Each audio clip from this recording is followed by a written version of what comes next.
ಆ, ಕರ್ನಾಟಕ ಪೊಲೀಸ್ ಇಲಾಖೆಯಿಂದ ಸುಮಾರು 4-5 ವರ್ಷಗಳಿಂದ ಯಾವುದೇ ನೇಮಕಾತಿ ಇರಲಿಲ್ಲ. ಸೊ ಕೊನೆಗೂ ಅಂತಿಮವಾಗಿ ನಾನ್ ಎಚ್ ಕೆಯಲ್ಲಿ 3,395 ಹಾಗೂ ಎಚ್ ಕೆಯಲ್ಲಿ 596 ಹುದ್ದೆಗಳು ನೇಮಕಾತಿಯಾಗಿದೆ.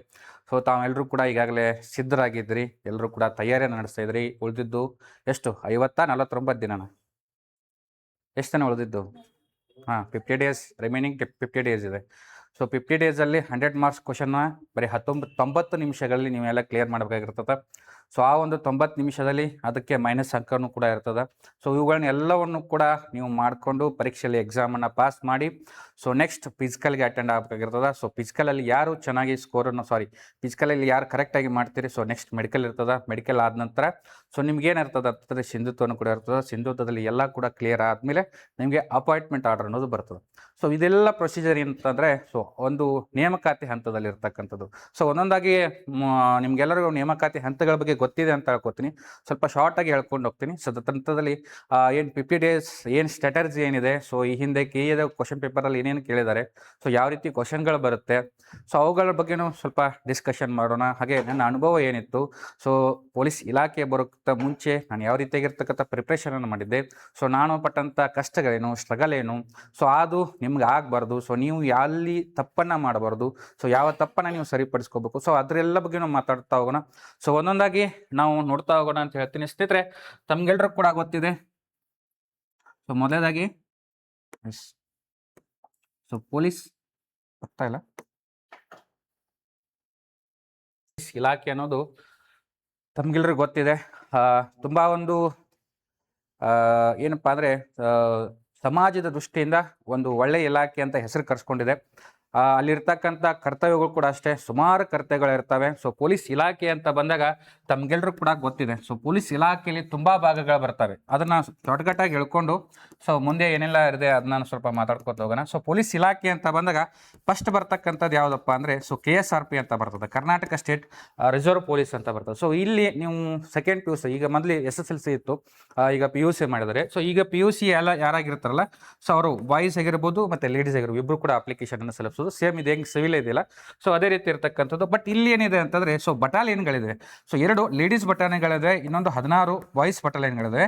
ಸೊ ಇದರಲ್ಲಿ ಪ್ಲಸ್ 2 ಅಥವಾ 1 ಇನ್ನೂ ಆಗ್ಬೋದು, ಇನ್ನೂ ಹಂತದಲ್ಲಿದೆ, ಚರ್ಚೆ ಹಂತದಲ್ಲಿ. ಸೊ KSRP ಆಗ್ಬೋದು. ಈ ಸದ್ಯ ಇದು ಕೂಡ ಕಾಲಾಗೋದಿದೆ. ಸೊ 1600 ಪ್ಲಸ್ ಪೋಸ್ಟ್ಗಳೇನಿದಾವೆ ಅಂತಂದರೆ ಸದ್ಯಕ್ಕೆ KSRPಯಲ್ಲಿ ಕಾಲಾಗೋದಿದೆ. ಸೊ KSRP ತದನಂತರದಲ್ಲಿ ನಮ್ಗೆ ಯಾವ್ದು ಬರುತ್ತೆ ಅಂತಂದರೆ ಸೊ CRDR ಅಂತ ಬರುತ್ತೆ. ಸೊ ಸದ್ಯಕ್ಕೆ ನಾನು ಏನು ಕೆಲಸ ಮಾಡ್ತಾ ಇದ್ದೀನಲ್ಲ, ಸೊ ಇದು CRDR ಅಂತ ಬರ್ತಿದೆ. ಸೊ ಇದು ಕೂಡ ನೆಕ್ಸ್ಟ್ ಕಾಲಾಗ್ತದೆ. ಬಟ್ ಇಲ್ಲಿ ಏನು ಪ್ರಾಬ್ಲಮ್ ಇದೆ ಅಂತಂದರೆ ಸೊ ಇಲ್ಲಿ ಲೇಡೀಸ್ಗೆ ಯಾವುದು ಅವಕಾಶ ಇಲ್ಲ. ಸೊ ಓನ್ಲಿ ಬಾಯ್ಸ್ಗೆ ಮಾತ್ರ ಅವಕಾಶ ಇರ್ತಕ್ಕಂಥದ್ದು. ಸರ್ ಯಾಕೆ ಲೇಡೀಸ್ಗೆ ಅವಕಾಶ ಕೊಟ್ಟಿಲ್ಲ ಅಂತಂದರೆ ಸೊ ನೋಡಬೇಕು, ಇಲ್ಲಿ ತೃತೀಯಲಿಂಗಿಗಳಿಗೆ ಅವಕಾಶ ಇದೆ, ಬಿಟ್ಟರೆ ಬಾಯ್ಸ್ಗೆ ಅವಕಾಶ ಇದೆ. ಸೊ ಇಲ್ಲಿ ಲೇಡೀಸ್ಗೆ ಅವಕಾಶ ಇಲ್ಲ. ಸೊ ಇದನ್ನು ಬಿಟ್ಟರೆ ಸೊ ಸದ್ಯಕ್ಕೆ ಏನು ನೋಟಿಫಿಕೇಶನ್ ಆಗಿದೆ ಸಿವಿಲ್ ಪೊಲೀಸ್ ಕಾನ್ಸ್ಟೇಬಲ್. ಸೊ ಇಲ್ಲಿ ಬಾಯ್ಸು ಮತ್ತು ಲೇಡೀಸ್ಗೆ ಇಬ್ಬರು ಕೂಡ ಅವಕಾಶ ಇರುತ್ತೆ. ಸೊ ಇವರು ಸಿವಿಲ್ ಅವ್ರು ಯಾರು ಅಂತಂದರೆ ಸರ್ ಸಿವಿಲ್ ಅವರು ಇವರು ಸ್ಟೇಷನ್ಗಳಲ್ಲಿ ಕೆಲಸ ಮಾಡ್ತಾರೆ. ನೀವೇನು ಪೊಲೀಸ್ ಸ್ಟೇಷನ್ಗಳಂತ ಏನು ಕರಿತೀರಲ್ಲ, ಸೊ ಈ ಒಂದು ಪೊಲೀಸ್ ಸ್ಟೇಷನ್ದಲ್ಲಿ ಈ ಒಂದು ಸಿವಿಲ್ ಭಾಗದಲ್ಲಿ ಅಥವಾ ಸಿವಿಲ್ ನೇಮಕಾತಿ ಯಾರಾಗ್ತಾರಲ್ಲ, ಸೊ ಅವರು ಸಿವಿಲ್ದಲ್ಲಿ ಅವರು ನೇಮಕಾತಿ ಆಗ್ತಾರೆ. ಇನ್ನು CRDR ಅಂತ ಏನು ಬಂದರೆ CR ಅಂತಂದರೆ ಸಿಟಿಗಳಂತ ಬರುತ್ತೆ. ಪೊಲೀಸ್ ಇಲಾಖೆಯಲ್ಲಿ ಕಮಿಷನರೇಟ್ ಹಂತಗಳಂತ ಬರ್ತವೆ. ಸೊ 6 ಕಮಿಷನರೇಟ್ ಹಂತಗಳಿದಲ್ಲ, ಸೊ ಅಲ್ಲಿ ಏನು ಕೆಲಸವನ್ನು ನಿರ್ವಹಿಸ್ತಾರೆ ಅವ್ರಿಗೆ CR ಅಂತ ಕರೀತಾರೆ. ಹಾಗೆ DR ಅಂದರೆ ಏನು ಸರ್ ಅಂತಂದರೆ ಸೊ DR ಅಂದರೆ ಡಿಸ್ಟ್ರಿಕ್ಟ್ ಆರ್ಮ್ಡ್ ರಿಸರ್ವ್ ಅಂತ ಬರುತ್ತೆ. ಸೊ ಎಲ್ಲ ಜಿಲ್ಲೆಗಳಲ್ಲಿ 31 ಜಿಲ್ಲೆಗಳಲ್ಲಿ ಕೂಡ ಈ ಒಂದು DR ಕರ್ತವ್ಯ ನಡೆಸುತ್ತೆ. ಸೊ ಜಿಲ್ಲೆನೂ ಹೌದು ಸರ್, ಹಾಗೆ ಕಮಿಷನರು ಇದೇನು ಸರ್ ಅಂತಂದರೆ ಸೊ ಇಲ್ಲಿ ಎರಡೂ ಕೂಡ ಇರುತ್ತೆ. ಸೊ CR ಇರುತ್ತೆ ಮತ್ತು DR ಇರುತ್ತೆ. ಎಕ್ಸಾಂಪಲ್ ಬೆಳಗಾವಿ ಅಂತ ತಗೊಳ್ಳಿ. ಸೊ ಬೆಳಗಾವಿ ಏನಿದೆ ಅಂದರೆ ಕಮಿಷನರು ಕೂಡ ಇದೆ, ಹಾಗೆ ಜಿಲ್ಲೆನೂ ಕೂಡ ಇದೆ. ಸೊ ಇಲ್ಲಿ ಒಂದು CR ಕೂಡ ಇರುತ್ತೆ, ಒಂದು DR ಕೂಡ ಇರುತ್ತೆ. ಸೊ ಎರಡೂ ಕೂಡ ಇಲ್ಲಿ ಏನ ಮಾಡ್ತಾ ಇರ್ತಾರೆ, ಸೊ ಕೆಲಸವನ್ನು ನಿರ್ವಹಿಸ್ತಕ್ಕಂಥದ್ದು. ಹಾಗೆ ಇನ್ನು KSRPಯಲ್ಲಿ ಅಂತಂದರೆ ಸೊ ಇಲ್ಲಿ ಪಡೆಗಳು ಬರ್ತವೆ. ಸೊ ಯಾಗಲೇ ಹೇಳಿದಂಗೆ 16 ಪಡೆಗಳು. ಸೊ 2 ಲೇಡೀಸ್ಗಳಿರುತ್ತೆ, ಬಟಾಲಿಯನ್ಗಳಂತ ಬರ್ತವೆ, ಇಲ್ಲಿ 16 ಬಾಯ್ಸ್ಗಳಿರ್ತವೆ. ಸದ್ಯಕ್ಕೆ CRDR ಇದು ಕೂಡ ನೇಮಕಾತಿ ಆಗಿದೆ. ಸೊ ಆಗಬೇಕಾಗಿದೆ. ಇದು ಕೂಡ 2000 ಪ್ಲಸ್ ಪೋಸ್ಟ್ಗಳಿರ್ತಕ್ಕಂಥದ್ದು. ಇನ್ನು ಸಿವಿಲ್ ಆಗಿರ್ಬೋದು. ಇನ್ನು ನೆಕ್ಸ್ಟ್ ಇನ್ನೊಂದು ಇರ್ತೈತೆ ಅಂತ ಯಾವುದಪ್ಪ ಅಂದರೆ ಸೊ KSISF ಅಂತ ಇದೆ, Karnataka state industrial security force ಅಂತ. ಹೀಗೆ ಸೆಂಟ್ರಲ್ ಗೌರ್ಮೆಂಟಲ್ಲಿ CISF ಹೇಗಿದೆ, ಸೊ ಅದೇ ರೀತಿಯಾಗಿ ಏನು ಕೈಗಾರಿಕೆ ಅಥವಾ ಯಾವುದೇ ಒಂದು ಗೋರ್ಮೆಂಟ್ ಇರ್ತಕ್ಕಂಥ ಇದರಲ್ಲಿ ಸೊ ಭದ್ರತೆ ಕೊಡೋ ದೃಷ್ಟಿಯಿಂದ ಏನು ಮಾಡಿದ್ದಾರೆ ಅಂತಂದರೆ ಸೊ KSISF ಸ್ಥಾಪನೆ ಮಾಡಿದರು. ಸೊ ಈ ಒಂದು KSISF ಏನಿದೆ ಮುಖ್ಯವಾಗಿ ಕರ್ನಾಟಕದಲ್ಲಿರ್ತಕ್ಕಂಥ ಭದ್ರತಾ ಪಡೆಗಳಂತ ಅನ್ಸ್ಕೊಂಡಿರ್ತಕ್ಕಂಥದ್ದು. ಮುಖ್ಯವಾಗಿ ಎಲ್ಲಿ ಅಂತಂದರೆ ಸೊ ಅಣೆಕಟ್ಟೆಗಳಾಗಿರ್ಬೋದು, ಕೇಂದ್ರ ರೈಲ್ವೆ ನಿಲ್ದಾಣಗಳು ಅಥವಾ ಬಸ್ ನಿಲ್ದಾಣಗಳು ಈ ಥರಗಳು ಏನೇನು ಮಾಡ್ತಾರೆ ಅಂತಂದರೆ ಈ ಒಂದು KSS ಅವರು ಘಟಕದವರು ಸೊ ಕೆಲಸವನ್ನು ನಿರ್ವಹಿಸ್ತಾರೆ. ಸೊ ಇದು ಕೂಡ ಈ ಸದ್ಯಕ್ಕೆ ನೇಮಕಾತಿ ಇದೆ. ಸೊ ಇದು ಕೂಡ ಏನಾಗುತ್ತೆ ಅಂತಂದರೆ ಸೊ ನೇಮಕಾತಿ ಆಗ್ತಕ್ಕಂಥದ್ದು. ಸೊ ಸುಮಾರು 1,000 ಪೋಸ್ಟ್ಗಳಿದೆ ಅಂತ ಇದ್ದಾರೆ.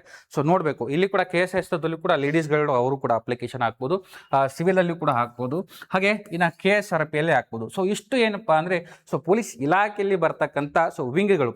ಸರ್ ಇನ್ನು ಕೇಳ್ಬೋದು, ಸರ್ ಟ್ರಾಫಿಕ್ ಯಾವುದು ಸರ್, ಮತ್ತು ಈಗ ವಾಹನ ವಿಭಾಗದಲ್ಲಿ ಕೆಲವೊಂದಿಷ್ಟು ಅಭ್ಯರ್ಥಿಗಳಿರ್ತಾರೆ, ಹಾಗೆ ಮತ್ತು ಡಾಗ್ ಸ್ಕ್ವಾಡ್ ಅಂತ ಇರುತ್ತೆ, ಬಾಂಬ್ ಸ್ಕ್ವಾಡ್ ಅಂತ ಇರುತ್ತೆ, ಮತ್ತು ಕಮಾಂಡೋ ಫೋರ್ಸ್ಗಳಿರ್ತಾರೆ. ಸೊ ಅವೆಲ್ಲ ಎತ್ತರಲ್ಲಿ ಬರ್ತಾವೆ ಸರ್ ಅಂತ ಕೇಳ್ಬೋದು. ಸರ್ ಸ್ನೇಹಿತರೆ, ಈ KSRP ಇದೆಯಲ್ಲ, ಸೊ KSRPಯಲ್ಲೂ ಕೂಡ ಕೆಲವೊಂದಿಷ್ಟು ಬರ್ತವೆ. ಹಾಗೆ ಇನ್ನು CRDR ಅಂತ ಏನಿದೆಯಲ್ಲ, ಸೊ ಹೈಯೆಸ್ಟ್ ಪೋಸ್ಟ್ಗಳು ಬರ್ತಕ್ಕಂಥದ್ದು ಎಲ್ಲಿಪ್ಪ ಅಂದರೆ ಈ ಒಂದು CRDRದಲ್ಲಿ. ಸಿವಿಲ್ದಲ್ಲಿ ಏನಿದೆ ಅಂತಂದರೆ ಸಿವಿಲಲ್ಲಿ ಸ್ಟೇಷನ್ದಲ್ಲಿ ಏನು ಕೆಲಸ ಮಾಡ್ತಿರ್ತಾರಲ್ಲ, ಸ್ಟೇಷನು ಬಿಟ್ಟರೆ ಟ್ರಾಫಿಕ್ಕು, ಇವೆರಡೂ ಕೂಡ ಸಿವಿಲಲ್ಲಿ ಬರ್ತಕ್ಕಂಥದ್ದು. ಹಾಗೆ ಇನ್ನು CRDR ಅಂತ ಬಂದಾಗ ಇಲ್ಲಿ ತುಂಬ ಕೆಲಸಗಳು ಬರ್ತವೆ. ಎಕ್ಸಾಂಪಲ್ ಗನ್ಮ್ಯಾನ್ಗಳಾಗಿರ್ಬೋದು, MLA MP ಗನ್ಮ್ಯಾನ್ಗಳಾಗಿರ್ಬೋದು, ಹಾಗೆ CM ಗನ್ಮ್ಯಾನ್ಗಳಾಗಿರ್ಬೋದು, ಹಾಗೆ ಇವತ್ತನ್ನು ಬಿಟ್ಟರೆ ಬಾಂಬ್ ಸ್ಕ್ವಾಡ್ ಆಗಿರ್ಬೋದು, ಮತ್ತು ಡಾಗ್ ಸ್ಕ್ವಾಡ್ ಆಗಿರ್ಬೋದು, ಮತ್ತು ಇದನ್ನು ಬಿಟ್ಟರೆ ಮುಖ್ಯವಾಗಿ ಈಗ ವಿಧಾನಸೌಧ ಭದ್ರತಾ ಪಡೆ ಅಲ್ಲೂ ಕೂಡ ಇವರು ಕೆಲಸ ಮಾಡ್ತಾರೆ. ಇವರು KSISF ಏನಿದಾರಲ್ಲ, ಸೊ ಅವ್ರ ಜೊತೆ ಇವರು ಕೂಡ ಮಿಕ್ಸ್ ಆಗಿ ಕೆಲಸವನ್ನು ನಿರ್ವಹಿಸ್ತಾರೆ. ಹಾಗೆ ಇನ್ನು ರುಟೀನ್ ಡ್ಯೂಟಿ ಅಂತ ಬಂದಾಗ ಯಾವುದಪ್ಪ ಅಂದರೆ ಪ್ರಿಸನ್ ಎಸ್ಕಾರ್ಟ್ ಮಾಡ್ತಾರೆ, ಕೈದಿಗಳ ಬೆಂಗಾವಲು ಅಂತ ಕರೀತಾರೆ. ಸೊ ಎಕ್ಸಾಂಪಲ್ ಯಾವುದೋ ಒಬ್ಬ ಕೈದಿ ಬಂಧನ ಆಗಿರ್ತಾನೆ, ಸೊ ಅವ್ರನ್ನ ಜೈಲಲ್ಲಿ ಇರ್ತಾನೆ, ಸೊ ಅವರನ್ನು ಜೈಲಿಂದ ಆಸ್ಪತ್ರೆಗೆ ಆಗಿರ್ಬೋದು ಅಥವಾ ಕೋರ್ಟ್ಗಳಾಗಿದ್ದು ಅವ್ರನ್ನ ಕರ್ಕೊಂಬಂದು ಏನಪ್ಪ ಅಂದರೆ ಪ್ರೊಡ್ಯೂಸ್ ಮಾಡೋ ಕೆಲಸ ಈ ಒಂದು CRDR ಆಗಿತ್ತು. ಒಟ್ಟಿನಲ್ಲಿ ಇಷ್ಟು ಏನಪ್ಪ ಅಂದರೆ ಇಲಾಖೆಗೆ ಸಂಬಂಧಪಟ್ಟಂತೆ, ಪೊಲೀಸ್ ಇಲಾಖೆಗೆ ಸಂಬಂಧಪಟ್ಟಂತೆ ಪೊಲೀಸ್ ಇಲಾಖೆ ಭಾಗಗಳಂತ ನಾವು ಕರಿತೀವಿ. ಮುಖ್ಯವಾಗಿ ಇವೆಲ್ಲವೂ ಕೂಡ ಬೇರೆ ಬೇರೆ ನಿಮಗೆಲ್ಲರೂ ಕೂಡ ನಾರ್ಮಲಾಗಿ ಕೇಳ್ತಿರ್ತಾರೆ, ಸರ್ ಪೊಲೀಸ್ ಹೌದು, ಪೊಲೀಸಲ್ಲಿ ತುಂಬ ಭಾಗಗಳು ಬರ್ತವೆ, ಅವರೆಲ್ಲರೂ ಕೂಡ ಬೇರೆ ಬೇರೆ ಡ್ಯೂಟಿಗಳು ಬರ್ತವೆ. ಈ ಒಂದು KSRP ಆಗಿರ್ಬೋದು ಮತ್ತು CRDR ಇವ್ರು ಯಾರು ಕೂಡ ಏನಪ್ಪ ಅಂದರೆ ಸೊ ಜನರ ವತಿಯಿಂದ ಅಥವಾ ಹಾಗೆ ಈಗ ಒಂದು KSISF ಕೂಡ ಇವ್ರು ಯಾರು ನೇರವಾಗಿ ಜನರ ಜೊತೆ ಸಂಬಂಧ ಇರಲ್ಲ. ಸೊ ಇಂಡೈರೆಕ್ಟಾಗಿ ಅಂತಂದರೆ ಈ ಒಂದು ಸಿವಿಲ್ ಅಂತ ಏನಿದೆ ಅಲ್ಲ, ಸೊ ಸಿವಿಲ್ ಅನ್ನೋದು ಮೇಲೆ ಹೆಡ್ ಇದ್ದಂಗೆ. ಸೊ ಇವ್ರ ಕೈ ಕೆಳಗೆ ಏನು ಮಾಡ್ತಾ ಇದ್ದಾರೆ ಅಂತಂದರೆ ಸೊ ಇವ್ರು ಕೆಲಸ ಮಾಡ್ತಾ ಇದ್ದಾರೆ. ಸೊ ಇವರು ಕೂಡ ಪೊಲೀಸರೇ, ಇವರು ಕೂಡ ಪೊಲೀಸರೇ, ಇವರು ಕೂಡ ಪೊಲೀಸರೇ, ಇವ್ರು ಯಾರು ಭೇದ ಭಾವ ಇಲ್ಲ. ಆದರೆ ಲಾ ಆ್ಯಂಡ್ ಆರ್ಡರ್ ಆಗಿರ್ಬೋದು ಮತ್ತು ಇನ್ನಿತರ ಚಟುವಟಿಕೆಗೆ ಸಂಬಂಧಪಟ್ಟಂತೆ ಇವ್ರು ಏನು ಮಾಡ್ತಾರೆ ಅಂತಾರೆ, ಈ ಸಿವಿಲ್ನ ಭಾಗಗಳಾಗಿ ಇವ್ರು ಏನು ಮಾಡ್ತಾರೆ ಅಂತಂದರೆ ಸೊ ಇವರೆಲ್ಲ ಕೆಲಸಗಳು ಮಾಡ್ತಾ ಇರ್ತಾರೆ. ಸಿವಿಲಲ್ಲಿ ಏನಾದರೂ ಗಲಾಟೆಗಳು, ದೊಂಬಿಗಳು, ದೊಡ್ಡ ದೊಡ್ಡ ಗಲಾಟೆಗಳಾಗತ್ತಂದರೆ ಆ ಸಮಯದಲ್ಲಿ CRDR ಆಗಿರ್ಬೋದು, ಹಾಗೆ ಮತ್ತು KSRPದವರಾಗಿರ್ಬೋದು ಏನು ಮಾಡ್ತಾರೆ ಅಂತಂದರೆ ಬಂದು ಆ ಗಲಾಟೆಗಳನ್ನ ಬಿಡಿಸೋದಾಗಿರ್ಬೋದು ಅಥವಾ ಆ ಗಲಾಟೆಗಳನ್ನ ಹತ್ತಿಕ್ಕುವಂಥ ಕೆಲಸಗಳನ್ನ ಈ ಒಂದು CR ಆಗಿರ್ಬೋದು ಮತ್ತು KSRP ಅವರು ಮಾಡ್ತಾರೆ. ಸೊ ಒಟ್ಟಾರೆಯಾಗಿ ಹೇಳಬೇಕಂದ್ರೆ ಸಿವಿಲಲ್ಲಿ ಏನೇ ಒಂದು ಗಲಾಟೆಗಳು, ಪ್ರಕರಣಗಳು ಅಥವಾ ದೊಡ್ಡ ದೊಡ್ಡ ಏನು ಗಂದ್ಲಿಗಳು ನಡೀತಿರ್ತಾವಲ್ಲ, ಆ ಸಮಯದಲ್ಲಿ CR ಮತ್ತು KSRP ಬರ್ತದೆ. ಇವು ಸ್ಟೇಷನ್ದಲ್ಲಿ ನಾರ್ಮಲಾಗಿ ಏನಾದರೂ ಸಣ್ಣ ಪುಟ್ಟ ಜಗಳಗಳಾಗಿರ್ಬೋದು, ಹಾಗೆ ಇನ್ನಿತರ ರೌಡಿ ಆಕ್ಟಿವಿಟೀಸ್ಗಳಾಗಿರ್ಬೋದು, ಅವುಗಳನ್ನ ಹತ್ತಿಕ್ಕುವಂಥ ಕೆಲಸ ಏನು ಮಾಡ್ತಾರೆ ಅಂದರೆ ಸಿವಿಲ್ ಪೊಲೀಸ್ ಕಾನ್ಸ್ಟೇಬಲ್ ಅಥವಾ ನಾಗರಿಕ ಪೊಲೀಸ್ ಕಾನ್ಸ್ಟೇಬಲ್ ಅಂತ ಏನು ಕರಿತೀವಿ. ಸದ್ಯಕ್ಕೆ ಏನು ಕಾಲಾಗಿದೆ, ಸೊ ಇದು ಕೆಲಸ ಏನಪ್ಪ ಅಂದರೆ ಈ ಒಂದು ಸಿವಿಲ್ ಪೊಲೀಸ್ ಸೊ ಒಟ್ಟಾರೆಗೆ ಇಷ್ಟು ಕ್ಲಿಯರ್ ಆಯಿತಾ ಯಾವ ಭಾಗಗಳಿದ್ದಾವೆ, ಅವರ ಕೆಲಸಗಳೇನಿರ್ತವೆ. ಸೊ ಯಾಕೆ ಇದನ್ನ ಹೇಳ್ತಾ ಇದ್ದೀನಿ ಅಂತಂದರೆ ಸೊ ನಾವು ತಾವೆಲ್ಲರೂ ಕೂಡ ಪೊಲೀಸ್ಗೆ ಅಪ್ಲಿಕೇಶನ್ ಹಾಕಕ್ಕೆ ಹೊಂಟಿದ್ರಿ. ನಾಳೆ ಕೇಳ್ತಾರೆ ಯಾರಾದ್ರು KSRP ಅಂದರೆ ಏನು, CRDR ಅಂದರೆ ಯಾರು ಕೇಳಲ್ಲ. ಅಟ್ಲೀಸ್ಟ್ ನಿಮಗೆ ಒಂದು GK ಅಂದರೆ ಜನರಲ್ ನಾಲೆಜ್ಗಾದರೂ ಕೂಡ ಏನಪ್ಪ ಅಂದರೆ ಈ ವಿಷಯಗಳು ನಿಮಗೆ ಗೊತ್ತಾಗಿರಬೇಕಾಗ್ತದೆ. ಸೊ ಯಾವ ವಿಂಗ್ದಲ್ಲಿ ಏನೇನು ಬರ್ತಾವೆ, ಅವ್ರ ಕೆಲಸಗಳೇನು ಸ್ವಲ್ಪ ಇವನು ತಿಳ್ಕೊಂಡ್ರೆ ಏನಾಗುತ್ತೆ, ನಾರ್ಮಲಾಗಿ ನಿಮಗೆ ನೆಕ್ಸ್ಟ್ ಬರ್ತಕ್ಕಂಥದ್ರಲ್ಲಿ ಇಂಪಾರ್ಟೆಂಟ್ ಆಗಿರ್ತಕ್ಕಂಥ. ಹಾಗೆ ಈಗ ಏನು ನೆಕ್ಸ್ಟ್ ಎಕ್ಸಾಮ್ದಲ್ಲಿ ಏನಿದೆ ಅಂತಂದರೆ ಸೊ ಪೊಲೀಸ್ ಇಲಾಖೆಯ ಭಾಗಗಳಿಗೆ ಸಂಬಂಧಪಟ್ಟಂತೆ ಅಥವಾ ಪೊಲೀಸ್ ಹಂತಗಳಿಗೆ ಸಂಬಂಧಪಟ್ಟಂತೆ ಅಥವಾ ಕಮಿಷನರೇಟು ವಿಭಾಗಗಳಿಗೆ ಸಂಬಂಧಪಟ್ಟಂತೆ ಕ್ವಶನ್ಗಳಾಗ್ತದೆ. ಸ್ವಲ್ಪ ನೀವೇನು ಮಾಡ್ಕೊಳ್ಳಿ ಅಂತಂದರೆ ಸೊ ಪೊಲೀಸ್ ಇಲಾಖೆ ಅಂತ ಬಂದಾಗ ಸೊ ಅದು ಯಾವಾಗ ಸ್ಥಾಪನೆ ಆಯಿತು, ಅದರಲ್ಲಿ ಬರ್ತಕ್ಕಂಥ ಭಾಗಗಳು ಯಾವುವು, ಹಾಗೆ ಮತ್ತು ಏನು ವೀಕ್ಲಿ ಪೀರಿಯಡು, ಮಂತ್ಲಿ ಪೀರಿಯಡು ಯಾವಾಗ ಆಗ್ತದೆ, ಇವುಗಳನ್ನೆಲ್ಲ ಸ್ವಲ್ಪ ಅದ್ರ ಬಗ್ಗೆ ಸ್ವಲ್ಪ ಗಮನ ಹರಿಸ್ಕೊಂಡು ಏನು ಮಾಡಿ ಅಂತಂದರೆ ಸೊ ಈ ಥರ ಬಗ್ಗೆ ಸ್ಟಡಿ ಮಾಡಿ. ಸೊ 1 ಅಥವಾ 2 ಮಾರ್ಕ್ಸ್ಗೆ ಒಂದು ಪೊಲೀಸ್ ಇಲಾಖೆಗೆ ಸಂಬಂಧಪಟ್ಟಂಥ ಪ್ರಶ್ನೆಗಳು ಬರೋ ಸಾಧ್ಯತೆ ಇರ್ತದೆ. ಸ್ವಲ್ಪ ಅದ್ರ ಬಗ್ಗೆ ಕ್ಲಿಯರ್ ಆಗಿ ನೋಡ್ಕೊಳ್ಳಿ ಅಂತ ಹೇಳ್ತೀನಿ. ಸೊ ಇದ್ರ ಬಗ್ಗೆ ಯಾರಿಗಾದರೂ ನಾರ್ಮಲ್ ಆಗಿ ಮತ್ತೆ ಬೇರೆ ಏನಾದರೂ ಕೇಳೋದಿದೆ? No questions? ಮತ್ತೇನಿಲ್ವಾ? ಪೊಲೀಸ್ ಇಲಾಖೆಗೆ ಸಂಬಂಧಪಟ್ಟಂತೆ ಕೇಳ್ತಾ ಇದ್ದೀನಿ. ಜಸ್ಟ್ ಪೊಲೀಸ್ ಇಲಾಖೆಯಲ್ಲಿ ಸರ್ ಇದು ಹಿಂಗೆ, ಇದು ಹಾಗೆ ಸರ್ ಅದಂಥದ್ದು ಏನಾದರೂ ನಿಮಗೆ ಡೌಟಲ್ಲಿ ಇರ್ತಕ್ಕಂಥದ್ದು ಏನಿಲ್ಲಲ್ಲ? ಮುಂದೆ ಹೋಗ್ಬೋದಾ?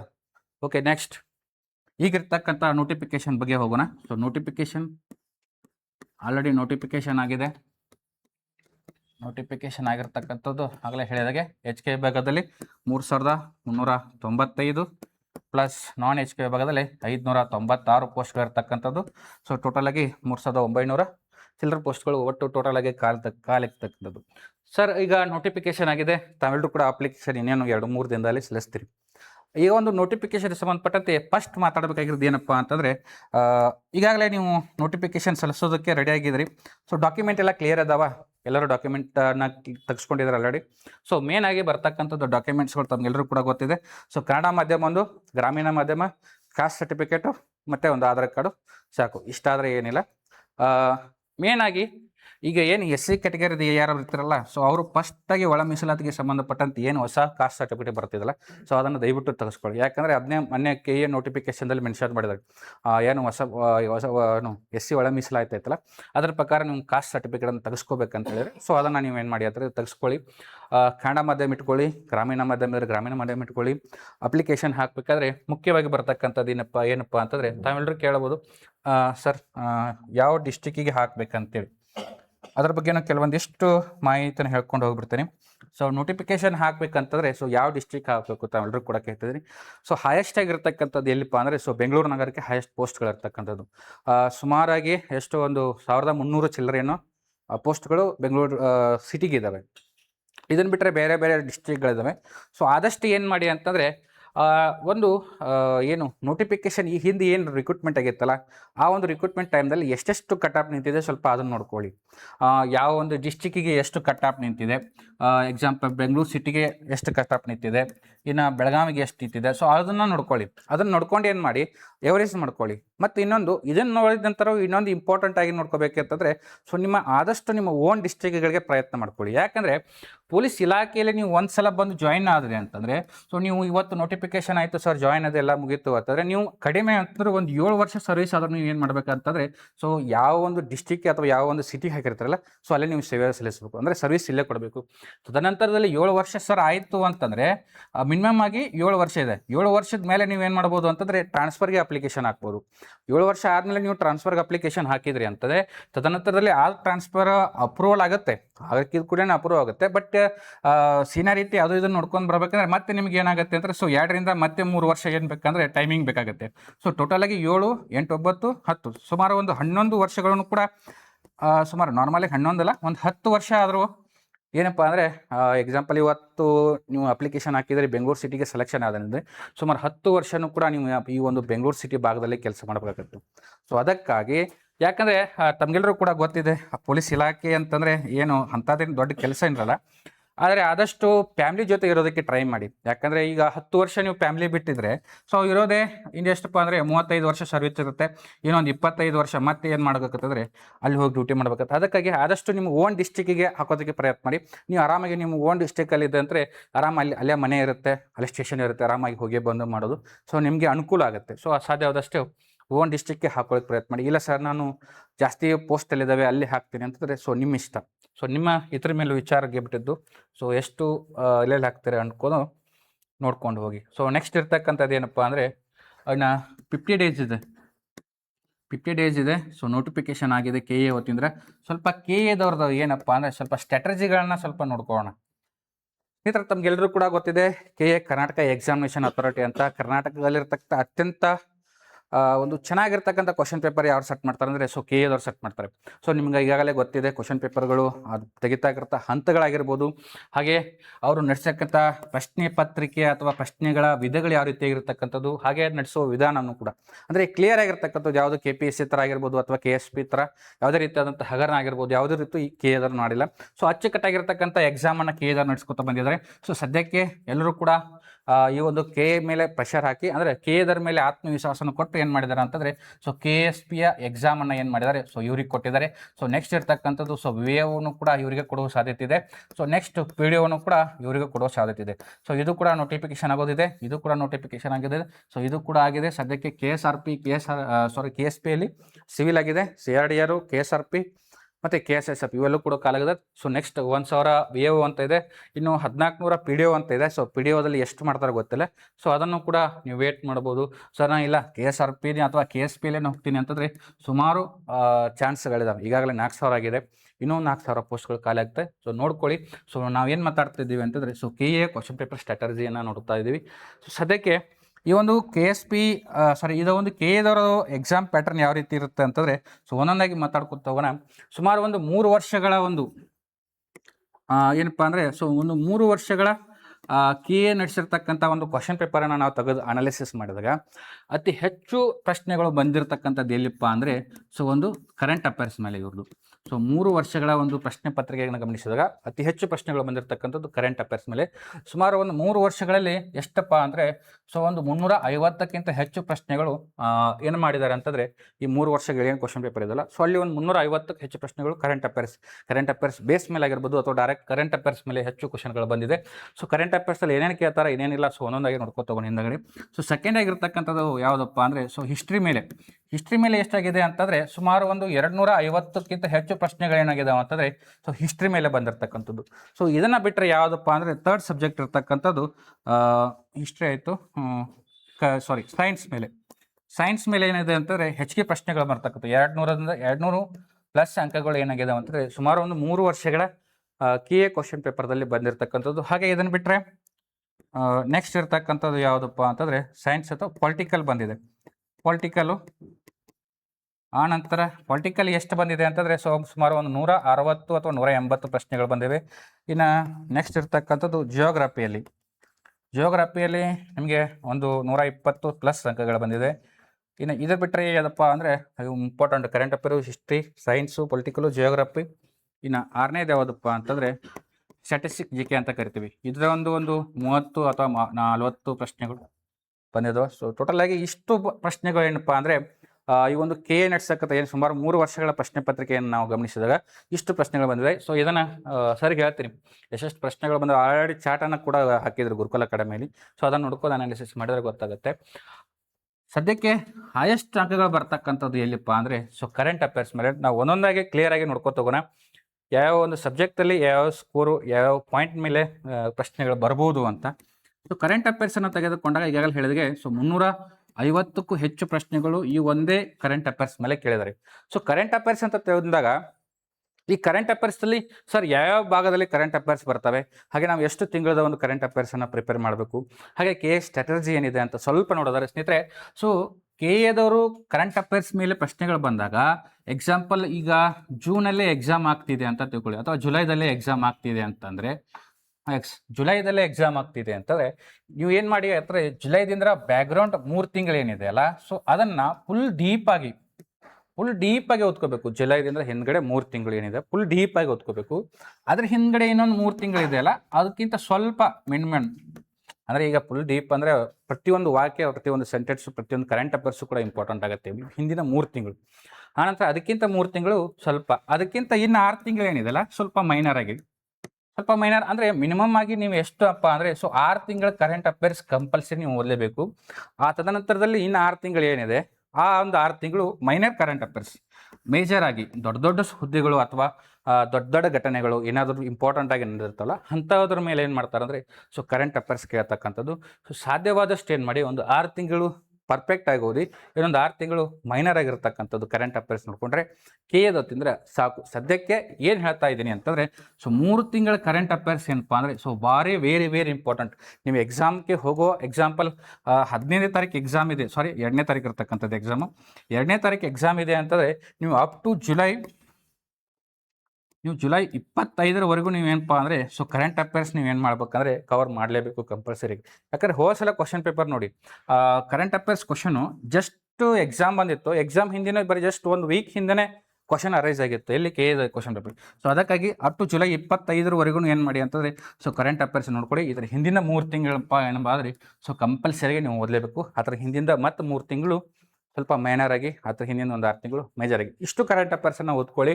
ಹಾಗಾದರೆ ಸರ್ ಈ ಕರೆಂಟ್ ಅಫೇರ್ಸಲ್ಲಿ ನಾವು ಜಾಸ್ತಿ ಯಾವುದಕ್ಕೆ ಫೋಕಸ್ ಮಾಡಬೇಕು? ಸೊ ಅದು ಒಂದು ಇಂಪಾರ್ಟೆಂಟ್ ಇರ್ತಕ್ಕದ್ದು. ಯಾಕಂದರೆ ಕರೆಂಟ್ ಅಫೇರ್ಸ್ ಮೇಲೆ ಕಡಿಮೆ ಅಂತಂದ್ರೆ ಒಂದು 25ರಿಂದ 30 ಕ್ವಶನ್ಗಳು ಬರೋ ಸಾಧ್ಯತೆ ಇದೆ.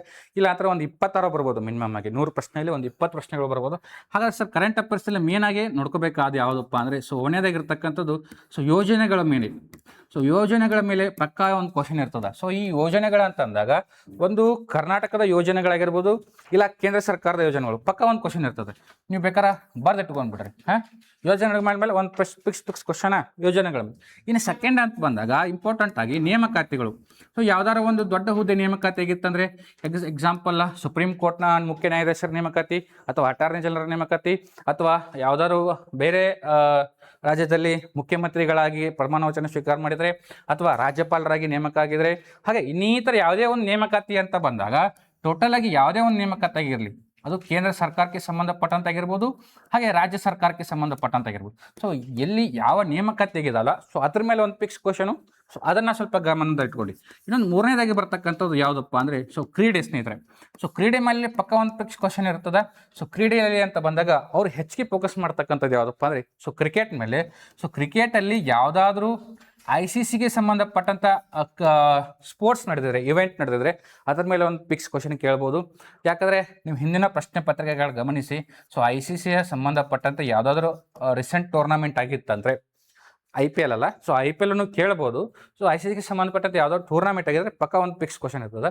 ಸೊ ಅದೇ ರೀತಿ ಬರೀ ಕ್ರಿಕೆಟೇ ಅಂತಲ್ಲ, ಸೊ ಯಾವುದಾದ್ರೂ ಇಂಪಾರ್ಟೆಂಟ್ ಆಗಿ ವಿಂಬಲ್ಡನ್ ಆಗಿರ್ಬೋದು, ಟೆನ್ನಿಸ್ ಆಗಿರ್ಬೋದು, ಆನಂತರ ಇನ್ನಿತರ ಯಾವ್ದಾದ್ರು ವಿಶ್ವಕಪ್ಗೆ ಸಂಬಂಧಪಟ್ಟಂತೆ ಯಾವ್ದಾದ್ರು ಸ್ಪೋರ್ಟ್ಸ್ ಆಗಿರ್ಬೋದು, ಅವುಗಳ ಮೇಲೆ ಏನು ಮಾಡಿ ಅಂತಂದರೆ ಸೊ ಕ್ರೀಡೆಗೆ ಸಂಬಂಧಪಟ್ಟಂತೆ ಏನಾದರೂ ನಡೆದ್ರೆ ಸೊ ಅದನ್ನು ತೆಗೆದುಕೊಳ್ಳಿ ಸರ್. ಮತ್ತು ನೆಕ್ಸ್ಟ್ ಇರ್ತಕ್ಕಂಥದ್ದು ಯಾವುದಪ್ಪ ಅಂದರೆ ಸೊ ಇನ್ನು ಯಾವುದಪ್ಪ ಅಂದರೆ ಕ್ರಿಕೆಟ್ ಆಯಿತು, ಕ್ರೀಡೆ ಆಯಿತು, ನೇಮಕಾತಿ ಆಯಿತು, ಯೋಜನೆ. ಈಗ ರೀಸೆಂಟಾಗಿರ್ತಕ್ಕಂಥ ಯುದ್ಧಗಳ ಮೇಲೂ ಕೂಡ ಫೋಕಸ್ ಮಾಡಿದ್ದಾರೆ. ಸೊ ಮನೆ ನಡೆದಕ್ಕಂಥ ಏನು ಇರಾನ್ ಇಸ್ರೇಲ್ ಯುದ್ಧಗಳು ನಡೀತಿದೆ, ಸೊ ಅದರ ರಿಲೇಟೆಡು ಅದರ ಬಾರ್ಡರ್ಗಳ ಮೇಲೆ ಕ್ವಶನ್ ಆಗಿದೆ. ಸೊ ಯಾವ್ದಾದ್ರು ಹೋದ್ಸಲ ಕ್ವಶನ್ ಪೇಪರ್ ನಡೆದರೆ ನೋಡಿದ್ರೆ ಸೊ ಯುದ್ಧಗಳ ಮೇಲೂ ಕ್ವಶನ್ ಆಗಿದೆ. ಸ್ವಲ್ಪ ಇದ್ರ ಮೇಲೂ ಕೂಡ ಫೋಕಸ್ ಮಾಡಿ. ಹಾಗೇನ ಯಾವ್ದಾದ್ರು ಇಂಪಾರ್ಟೆಂಟ್ ಆಗಿ ಮತ್ತೇನಪ್ಪ ಅಂತಂದರೆ, ಒಂದು ನಿಮಿಷ,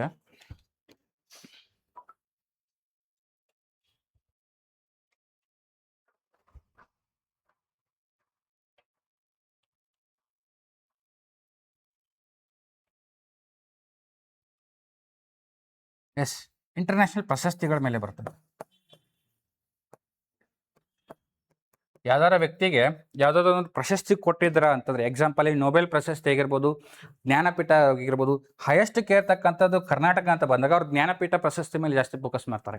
ಹಾಗೆ ಇನ್ನು ಈ ಪ್ರಶಸ್ತಿಯನ್ನು ಬಿಟ್ಟರೆ ಜಾಸ್ತಿ ಜ್ಞಾನಪೀಠ ಪ್ರಶಸ್ತಿ ಬಿಟ್ಟರೆ ನೊಬೆಲ್ ಪ್ರಶಸ್ತಿ ಆಗಿರ್ಬೋದು, ಅರ್ಜುನ ಅವಾರ್ಡ್ ಆಗಿರ್ಬೋದು, ಅಥವಾ ದ್ರೋಣಾಚಾರ್ಯ ಪ್ರಶಸ್ತಿ ಆಗಿರ್ಬೋದು, ಅವುಗಳ ಮೇಲೆ ಸ್ವಲ್ಪ ಏನು ಮಾಡಿ ಈ ಒಂದು ಪ್ರಶಸ್ತಿಗೆ ಸಂಬಂಧಪಟ್ಟಂತೆ ಆಗಿರ್ಬೋದು ಅಥವಾ ಕರೆಂಟ್ ಅಫೇರ್ಸ್ಗೆ ಸಂಬಂಧಪಟ್ಟಂತೆ ಏನು ಮಾಡಿ ಅಂತಂದರೆ ಸ್ವಲ್ಪ ಅವುಗಳನ್ನ ಸ್ವಲ್ಪ ನೋಡ್ಕೊಳ್ಳಿ. ಹಾಗೆ ಮತ್ತು ಇದನ್ನು ಬಿಟ್ಟರೆ ಏನಪ್ಪ ಅಂದರೆ ಸೊ ವ್ಯಕ್ತಿಗಳು ಪ್ರೆಸೆಂಟಾಗಿ ಯಾವ್ದಾರು ವ್ಯಕ್ತಿ ಸುದ್ದಿಯಲ್ಲಿದ್ದರೆ, ಮತ್ತು ಸ್ಥಳಗಳು ಯಾವ್ದಾರು ಸ್ಥಳ ಇಂಪಾರ್ಟೆಂಟ್ ಆಗಿ ಸುದ್ದಿಯಲ್ಲಿ ಇತ್ತಂದರೆ ಸೊ ಅದ್ರ ಮೇಲೇನು ಜಾಸ್ತಿ ಏನಪ್ಪ ಅಂದರೆ ಕರೆಂಟ್ ಅಫೇರ್ಸ್ ರಿಲೇಟೆಡ್ ಕ್ವಶನ್ಗಳು ಬರೋ ಸಾಧ್ಯತೆ ಇದೆ. ಸ್ವಲ್ಪ ಇವುಗಳ ಮೇಲೆ ಸ್ವಲ್ಪ ಜಾಸ್ತಿಯಾಗಿ ಕವರ್ ಮಾಡ್ಕೊಳ್ಳಿ. ಸೊ ಇಷ್ಟು ನೀವು ಏನಪ್ಪ ಅಂದರೆ ಕರೆಂಟ್ ಅಫೇರ್ಸಲ್ಲಿ ಎಲ್ಲರೂ ಕೂಡ ಓದ್ತಾ ಇರ್ತಾರೆ. ಸೊ ಅಲ್ಲಿ ನಾವು ಏನು ಓದಬೇಕು, ಏನು ತಿಳಿಬಾರ್ದು ಅನ್ನೋದು ಅದನ್ನ ಸ್ವಲ್ಪ ನೋಡಿಕೊಂಡು ಏನು ಮಾಡಿ ಅಂತಂದರೆ ಸೊ ಓದ್ಕೊಂಡು ಹೋಗಿ. ಸುಮ್ಮನೆ ಎಲ್ಲ ಬರುತ್ತೆ ಅಂತ ಎಲ್ಲ ಓದ್ಕೋಬೇಡಿ. ಸದ್ಯಕ್ಕೆ ಏನು ಟ್ರೆಂಡಿಂಗಲ್ಲಿದೆ, ಏನು ಟಾಪಿಕ್ ಓಡ್ತಾ ಇದೆ, ಸೊ ಆ ಒಂದು ಟಾಪಿಕ್ಗೆ ಸಂಬಂಧಪಟ್ಟಂತೆ ಏನೆಲ್ಲ ಕ್ವಶನ್ಗಳನ್ನ ಕೇಳ್ಬೋದು, ಸ್ವಲ್ಪ ಅದನ್ನು ವಿಚಾರ ಮಾಡ್ಕೊಂಡು ಏನು ಮಾಡಿ ಅಂತಂದರೆ ಸೊ ಕರೆಂಟ್ ಅಫೇರ್ಸಲ್ಲಿ ಓದ್ಕೊಡಿ. ತುಂಬ ಕರೆಂಟ್ ಅಫೇರ್ಸ್ ಅಂತಂದರೆ ತುಂಬ ದೊಡ್ಡ ಸಬ್ಜೆಕ್ಟ್. ಯಾಕಂದರೆ ದಿನದಿಂದ ದಿನ ಕರೆಂಟ್ ಅಫೇರ್ಸ್ ಆಗ್ತಾ ಇರುತ್ತೆ. ನಾವು ದಿನದಿಂದ ದಿನ ಓದಬೇಕು. ನನಗೆ ಮುದ್ದೆ ಬಿಟ್ಟರೆ ಇವತ್ತು ಇಲ್ಲಿ ಇರ್ತಾರೆ, ನಾಳೆ ಬೇರೆ ದೇಶಕ್ಕೆ ಹೋಗಿರ್ತಾರೆ, ಅವ್ರನ್ನೂ ಕೂಡ ನಾವು ಓದಬೇಕು. ಇವತ್ತು ಮುಖ್ಯಮಂತ್ರಿ ಇಲ್ಲಿ ಇರ್ತಾರೆ, ನಾಳೆ ಅಲ್ಲಿ ಹೋಗಿರ್ತಾರೆ, ಯಾವುದೋ ಒಂದು ಗಲಾಟೆನೇ ಆಗಿರ್ತದೆ, ಯಾವುದೋ ಒಂದು ಯೋಜನೆನೇ ರಿಲೀಸ್ ಮಾಡಿರ್ತಾರೆ.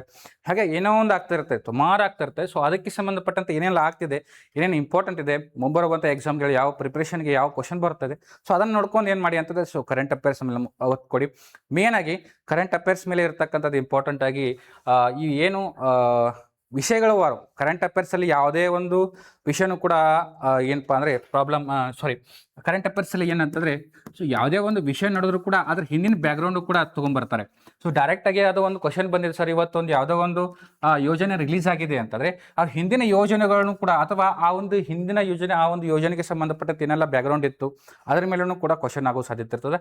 ಸ್ವಲ್ಪ ನೋಡಿಕೊಂಡು ಏನು ಮಾಡಿ ಅಂತಂದರೆ ಸೊ ಕರೆಂಟ್ ಅಫೇರ್ಸನ್ನು ಏನು ಮಾಡಿ ಅಂತಂದರೆ ಪ್ರಿಪೇರ್ ಮಾಡಿ. ಸೊ ತುಂಬ ಇಂಪಾರ್ಟೆಂಟ್ ಆಗಿರ್ತಕ್ಕಂಥದ್ದು ಏನಪ್ಪ ಅಂದರೆ ಸೊ ಕರೆಂಟ್ ಅಫೇರ್ ಬೇಸ್ಡ್ ಮೇಲೆ ಕ್ವಶನ್ ಬರೋ ಸಾಧ್ಯತೆ ಜಾಸ್ತಿ ಇರ್ತದೆ. ಯಾವುದೇ ಒಂದು ವಿಷಯ ಆಗಿರ್ಬೋದು ಅಥವಾ ಯಾವುದೇ ಒಂದು ಕ್ವಶನ್ ಆಗಿರ್ಬೋದು ಅಥವಾ ಯಾವುದೇ ಒಂದು ಪ್ರಶ್ನೆ ಬಂದಿದೆ ಅಂತಂದರೆ ಸೊ ಮುಖ್ಯವಾಗಿ KA ಕೊಳ್ತಕ್ಕಂಥದ್ದು ಅದೇ. ಮುಖ್ಯವಾಗಿ KA ಏನು ಮಾಡ್ತಾರೆ ಅಂತಂದರೆ ಸೊ ಕರೆಂಟ್ ಅಫೇರ್ಸ್ ಬೇಸ್ಡ್ ಮೇಲೆ ಕ್ವಶನ್ಗಳು ತೆಗಿತದ್ದು. ಸೊ ನೆಕ್ಸ್ಟ್ ಇರ್ತಕ್ಕಂಥದ್ದು ಯಾವುದಪ್ಪ ಅಂದರೆ ಸೆಕೆಂಡ್ ಹೈಯೆಸ್ಟಲ್ಲಿ ಬರ್ತಕ್ಕಂಥದ್ದು ಹಿಸ್ಟ್ರಿ.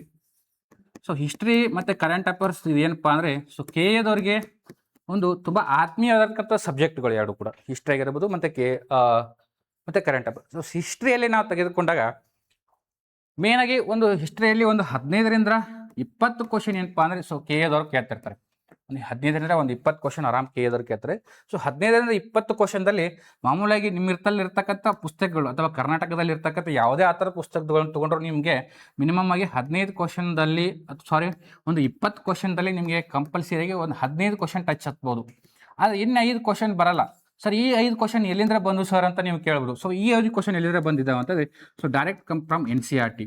ಹೈಯೆಸ್ಟು ಏನು ಕೇಳಿದವ್ರಿಗೆ ಬಂದಿರತಕ್ಕಂಥ ಪ್ರಶ್ನೆ ಪತ್ರಿಕೆಗಳೇನಿದೆ ಸೊ ಮೂಲ ಬೇಸ್ ಇರ್ತಕ್ಕಂಥದ್ದು NCERT. ಸೊ NCERTನ ನೀವು ಒಂದ್ಸಲ ಚೆನ್ನಾಗಿ ಹಿಸ್ಟ್ರಿಯಲ್ಲಿ ಓದ್ಕೊಂಡ್ರಿ ಅಂತಂದರೆ, ಸೊ ಒಂದ್ಸಲ ಅನ್ನೋದಕ್ಕಿಂತನೂ ಎಲ್ಲ ಒಂದು ಸಬ್ಜೆಕ್ಟನ್ನು ಕೂಡ ನೀವು NCERT ಪರ್ಫೆಕ್ಟಾಗಿ ಓದ್ಕೊಂಡ್ರಿ ಅಂತಂದರೆ ನಿಮಗೆ ತುಂಬ ಅನುಕೂಲಕ್ಕಿರ್ತದೆ. ಹಾಗೆ ಸರ್ ಮತ್ತು ನಮ್ಮ DSCERT ಏನು ಸರ್ ಇರುತ್ತೆ, ಸೊ DSCERTನಲ್ಲೂ ಕೂಡ ಬರುತ್ತೆ, ಸೊ ಇಲ್ಲ ಅಂತಲ್ಲ.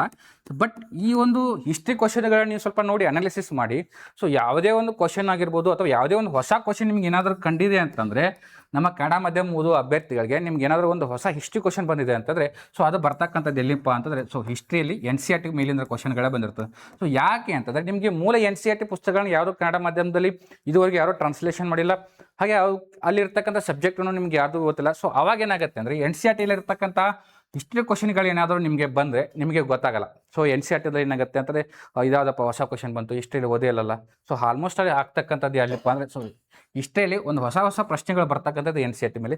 ಸಾಧ್ಯವಾದರೆ NCERTನ ಓದ್ಕೊಂಡು ಏನು ಮಾಡಿ ಅಂತಂದರೆ ಹಿಸ್ಟ್ರಿಗೆ ಪರ್ಫೆಕ್ಟಾಗಿ ಅಂತ ಹೇಳ್ತೀನಿ. ಹಾಗೆ ಇನ್ನು ಹಿಸ್ಟ್ರಿಯಲ್ಲಿ ಬಂದಾಗ ಏನಪ್ಪ ಅಂದರೆ ಮುಖ್ಯವಾಗಿ ಸರ್ ಯಾವ ಒಂದು ಟಾಪಿಕ್ ಮೇಲೆ ನಾವು ಜಾಸ್ತಿ ಫೋಕಸ್ ಮಾಡಬೇಕು ಮೇನವಾಗಿ. ಸೊ ಹಿಸ್ಟ್ರಿ ಅಂತ ಬಂದಾಗ ತಮಗೆಲ್ಲರಿಗೂ ಗೊತ್ತಿದೆ. ಸೊ 4 ಭಾಗಗಳು. ಮೊದಲಾಗಿ ಏನ್ಷಿಯಂಟ್ ಹಿಸ್ಟ್ರಿ, ನಾವು ಏನಂತ ಕರಿತೀವಿ, ಪ್ರಾಚೀನ ಭಾರತ ಇತಿಹಾಸ ಅಂತ ಕರಿತೀವಿ. ಸೊ ಮುಖ್ಯವಾಗಿ ಪ್ರಾಚೀನ ಭಾರತ ಅಂತ ಇತಿಹಾಸನ ತೆಗೆದುಕೊಂಡಾಗ ಮೇನ್ ಶಿಲಾಯುಗ ಅಂತ ಬರುತ್ತೆ. ಶಿಲಾಯುಗದ ಮೇಲೆ ಈಗಾಗಲೇ ಪ್ರಶ್ನೆಗಳಾಗಿದ್ದಾವೆ. ಹಾಗೆ ಮುಖ್ಯವಾಗಿ ಬರ್ತಕ್ಕಂಥದ್ದು ಸಿಂಧು ನಾಗರಿಕತೆ, ಇಂಡಸ್ ಸಿಚುವೇಶನ್ ಅಂತ ಬರ್ತಲ್ಲ, ಸಿಂಧು ನಾಗರಿಕತೆಗಳ ಮೇಲೆ ಮೇನ್ ಏನಾಗುತ್ತೆ ಅಂತಂದರೆ ಸೊ ಕ್ವಶನ್ ಆಗ್ತಕ್ಕಂಥದ್ದು. ಸೊ ಹ್ಯಾಂಡ್ ರೈಟಿಂಗ್ ನಡೀತಲ್ಲ, ಏನು ಪ್ರಾಬ್ಲಮ್ ಅರ್ಥ ಆಗುತ್ತಲ್ಲ, ಓಕೆ. ಸಿಂಧು ನಾಗರಿಕತೆ ಮೇಲೆ ಏನಾಗುತ್ತೆ ಅಂದರೆ ಜಾಸ್ತಿ ಕ್ವಶನ್ಗಳು ಬರ್ತಕ್ಕಂಥದ್ದು ಮೇನಾಗಿ ಯಾವುದಪ್ಪ ಅಂದರೆ ಹಿಸ್ಟ್ರಿಯಲ್ಲಿ.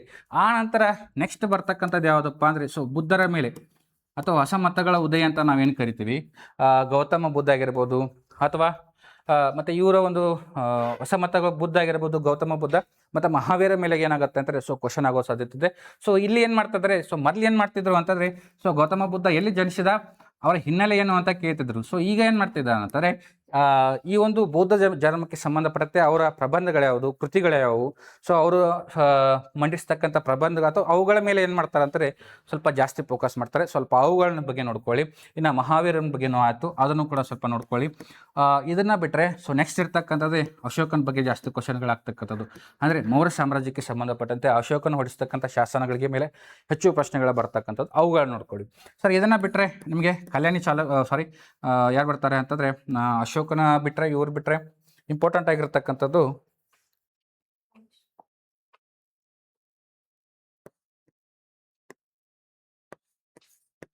ಇವ್ರನ್ನ ಬಿಟ್ಟರೆ ನಿಮಗೆ ಅಶೋಕನ ಬಿಟ್ಟರೆ ಮೌರ್ಯ ಸಾಮ್ರಾಜ್ಯ ಬಗ್ಗೆ ಸ್ವಲ್ಪ ಕ್ಲಿಯರ್ ಆಗಿ ನೋಡ್ಕೊಳ್ಳಿ. ಈ ಒಂದು ಪ್ರಾಚೀನ ಭಾರತ ಇತಿಹಾಸದಲ್ಲಿ ಸದ್ಯಕ್ಕೆ ಕೆಲವೊಂದಿಷ್ಟು ಇನ್ನೂ ಸ್ವಲ್ಪ ಟಾಪಿಕ್ಗಳಿದೆ, ಅದನ್ನು ಸ್ವಲ್ಪ ಡಿಸ್ಕಷನ್ ಮಾಡ್ತೀನಿ.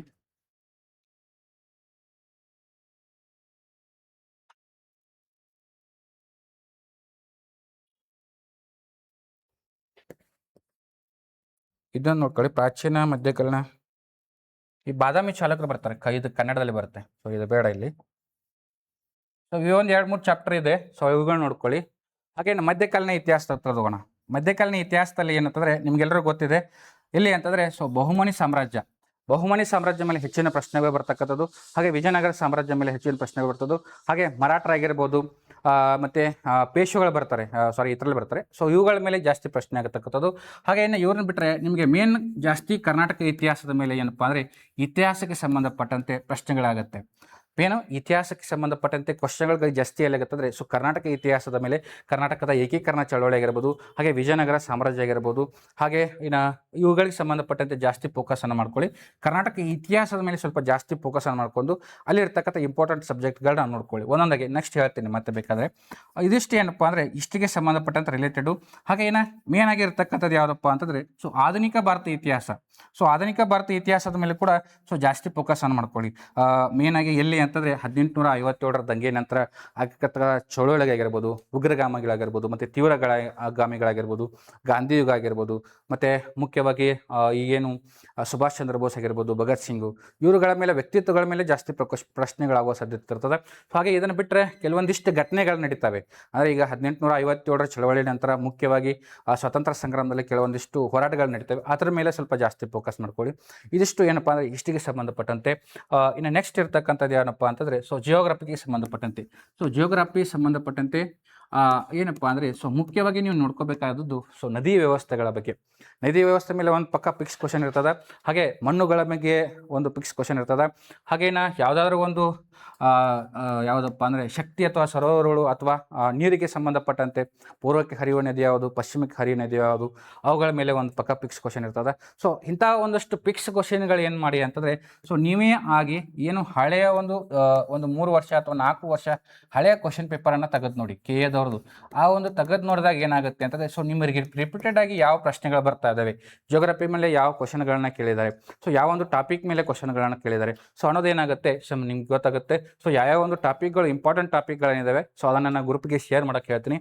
ಅದನ್ನು ಏನು ಮಾಡಿ ಅಂತಂದರೆ ಅದನ್ನ ಬರೆದಿಟ್ಕೊಂಡು ಆ ಒಂದು ಏನಿದೆ ಅಂತಂದರೆ ಯಾವ ಟಾಪಿಕ್ಗಳು ಬರ್ತವೆ ಮೇನಾಗಿ ಆ ಒಂದು ಟಾಪಿಕ್ಗಳನ್ನ ನೀವು ಏನು ಮಾಡ್ಬೋದು ಅಂತಂದರೆ ಸ್ಟಡಿ ಮಾಡಿದ್ರೆ ಇನ್ನೂ ಚೆನ್ನಾಗಿರುತ್ತೆ ಅಂತ ಹೇಳ್ತೀನಿ. ನೆಕ್ಸ್ಟ್ ಇರ್ತಕ್ಕಂಥದ್ದು ಯಾವುದಪ್ಪ ಅಂದರೆ ಇನ್ನು IC ಸಂಬಂಧಪಟ್ಟಂತೆ ಇಂಡಿಯನ್ ಕಾನ್ಸ್ಟಿಟ್ಯೂಷನಲ್ಲಿ ಶಾರ್ಟಾಗಿ ಹೇಳ್ತಾ ಇದ್ದೀನಿ. ನಿಮಗೆ ಏನು ಫುಲ್ ಡೀಟೇಲ್ಸ್ ಏನಲ್ಲ, ಆ ಟಾಪಿಕ್ಗಳು ನಿಮಗೆ ಮೆಸೇಜ್ ಮಾಡ್ತೀನಿ ಅಥವಾ ಇದರಲ್ಲಿ ಮಾಡ್ತೀನಿ. ICಯಲ್ಲಿ ಏನಪ್ಪ ಅಂದರೆ ನಿಮಗೆ ಕಡಿಮೆ ಅಂತಂದ್ರೆ ಒಂದು 10 ರಿಂದ 15 ಪ್ರಶ್ನೆಗಳು ಇಲ್ಲೂ ಕೂಡ ಫೋಕಸ್ ಆಗ್ತದೆ. ಒಂದು 10 ರಿಂದ 15 ಕ್ವಶನ್ ಆಗುತ್ತೆ. ಸರ್ ಏನಪ್ಪ ಅಂದರೆ ತುಂಬ ವಿಧಿಗಳು ಬರ್ತವೆ, ತುಂಬ ಬರ್ತವೆ ಸರ್, ಹೆಂಗೆ ಓದೋದು, ಹೆಂಗೆ ನೆನಪಿಟ್ಕೋದು ಅಂತಿದ್ರೆ ಮುಖ್ಯವಾಗಿ ಎಲ್ಲವನ್ನು ನೆನಪಿಟ್ಕೋಬೇಕು ಅವಶ್ಯಕತೆ ಇಲ್ಲ. ಅದರಲ್ಲಿ ಇಂಪಾರ್ಟೆಂಟ್ ಆಗಿರ್ತಕ್ಕಂಥ ವಿಧಿಗಳು ಯಾವುವು, ರೀಸೆಂಟಾಗಿ ಯಾವ ಸುದ್ದಿಯಲ್ಲಿದ್ದಾವೆ, ಯಾವ ಆರ್ಟಿಕಲ್ ಸುದ್ದಿಯಲ್ಲಿದೆ, ಯಾವುದಾದ್ರೂ ಒಂದು ಚೇಂಜಸ್ ಆಯಿತಾ, ಅದ್ರ ಮೇಲೆ ಜಾಸ್ತಿ ಫೋಕಸ್ ಮಾಡಿ. ಕರೆಂಟ್ ಅಫೇರ್ಸಲ್ಲೂ ಕೂಡ ಯಾವುದು ICಯಲ್ಲಿ ಕರೆಂಟ್ ಅಫೇರ್ಸ್ ರಿಲೇಟೆಡ್ ಪ್ರಶ್ನೆಗಳು ಬರುವ ಸಾಧ್ಯತೆ ಇರ್ತದೆ ಜಾಸ್ತಿಯಾಗಿ.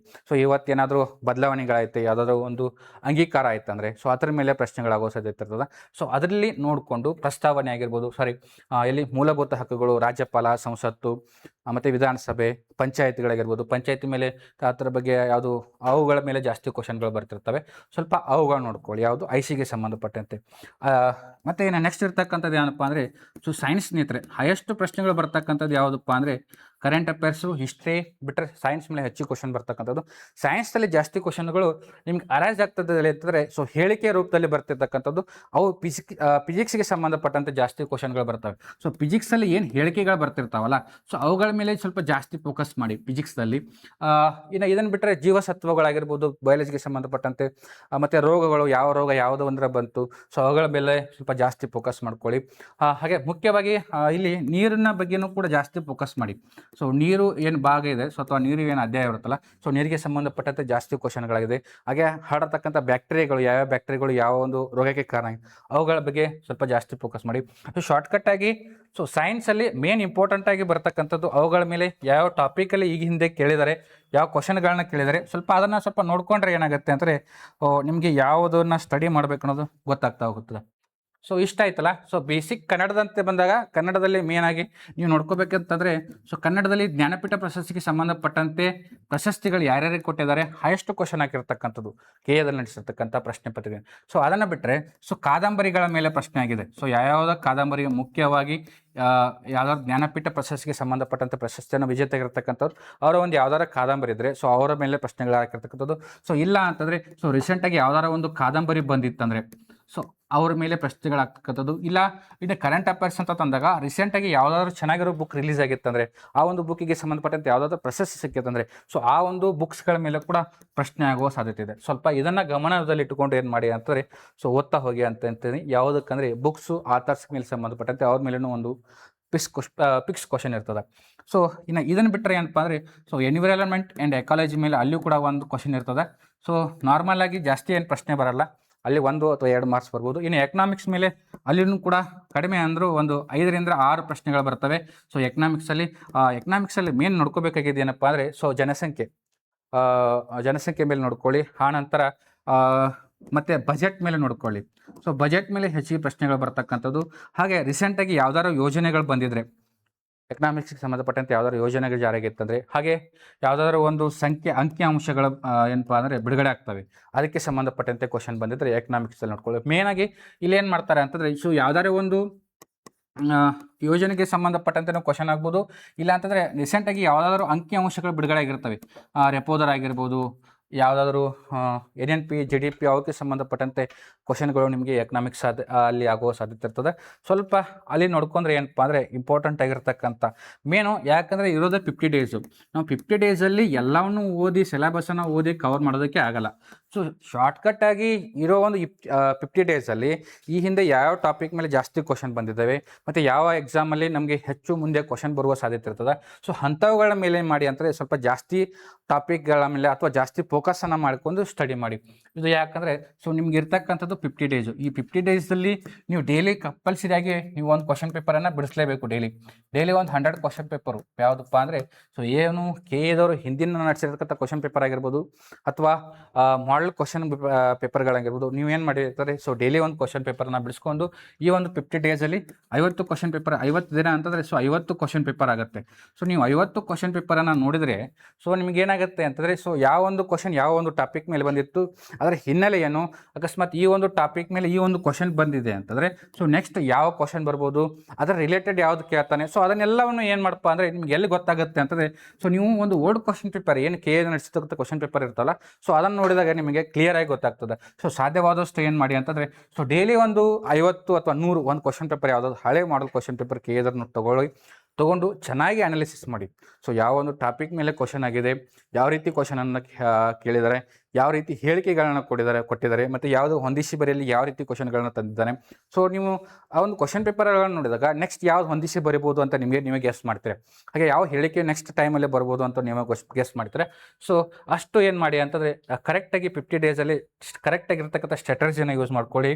ಹಾಗೆ ಟೈಮ್ ಟೇಬಲ್ ಸ್ನೇಹಿತರೆ, ಟೈಮ್ ಟೇಬಲ್ ಇಂಪಾರ್ಟೆಂಟ್ ಆಗಿರ್ತಕ್ಕಂಥ ಏನಪ್ಪ ಅಂದರೆ, ಸೊ ನಿಮ್ಮ ನೆಕ್ಸ್ಟ್ ಇರ್ತಕ್ಕಂಥ ನೇಮಕಾತಿ ಈಗಾಗಲೇ 50 ದಿನ ಅಂತ ಹೇಳಿದ್ವಿ ಸರ್. 50 ದಿನದಲ್ಲಿ ಏನೆಲ್ಲ ಟೈಮ್ ಕೊಡಬೇಕು ಸರ್, ಒಂದು ದಿನದ ಒಂದು ಕೆಲವೊಂದಷ್ಟು ಟೈಮ್ ಟೇಬಲ್ ಹೇಳೋದಾದರೆ ಸ್ನೇಹಿತರೆ, ಬೆಳಗ್ಗೆ ಹೇಳ್ತೀರಿ, ಭಾಳಾದರೆ ವಾಕಿಂಗ್ ಮಾಡ್ತೀರಿ, ಕೆಲವೊಂದು ವಾಕಿಂಗ್ ಮಾಡೋರು ವಾಕಿಂಗ್ ಮಾಡ್ಬೋದು, ಇಲ್ಲ ಅಂದರೆ ನಿಮಗೆ ಫಿಸಿಕಲ್ ಸರ್ ನಾನು ಫಿಸಿಕಲ್ ಆಲ್ರೆಡಿ ಬಿಟ್ಟಿದ್ದೀನಿ ಸರ್, ಮುಂದಿನ ಏನಾದ್ರು ಪ್ಲ್ಯಾನ್ ಹೇಳಿ ಅಂತಂದರೆ, ಸೊ ಬೆಳಗ್ಗೆದ್ದು ಒಂದು 2 ಅವರ್ ಸಿಗುತ್ತೆ, ಒಂದು 2 ಅವರ್ದಲ್ಲಿ ಒಂದು ಇದನ್ನು ಮಾಡ್ಕೊಳ್ಳಿ, ಒಂದು ಯಾವುದಾದ್ರು ಒಂದು ವಿಷಯಕ್ಕಾಗಿರ್ಬೋದು ಅಥವಾ ಯಾವುದಾದ್ರು ಒಂದು ಇದನ್ನು ಮಾಡಿಕೊಂಡು ತದನಂತರ ಕ್ಲಾಸಿಗೆ ಬರ್ತೀರಾ. ಕ್ಲಾಸಿಗೆ ಬಂದು ಕ್ಲಾಸ್ ಮುಗಿಸ್ಕೊಂಡು ಹೋಗಿ ಮನೆಗೆ ಎಷ್ಟು ಗಂಟೆ ಹೋಗ್ತೀರಾ? ಒಂದು ಸಾಯಂಕಾಲ 8 ಗಂಟೆ ಸಾಯಂಕಾಲ 8 ಗಂಟೆ ಹೋದರೆ ಸೊ ಆರಾಮಾಗಿ ಫ್ರೆಶ್ ಹಾಕ್ಕೊಂಡು ಆರಾಮಾಗಿ ಊಟ ಮಾಡ್ಕೊಂಡು ಲಾಸ್ಟಿಗೆ ಒಂದು 10 ಗಂಟೆ ಅಂದರೆ 11 ಗಂಟೆ ಏನು ಮಾಡಿ ಅಂತಾರೆ.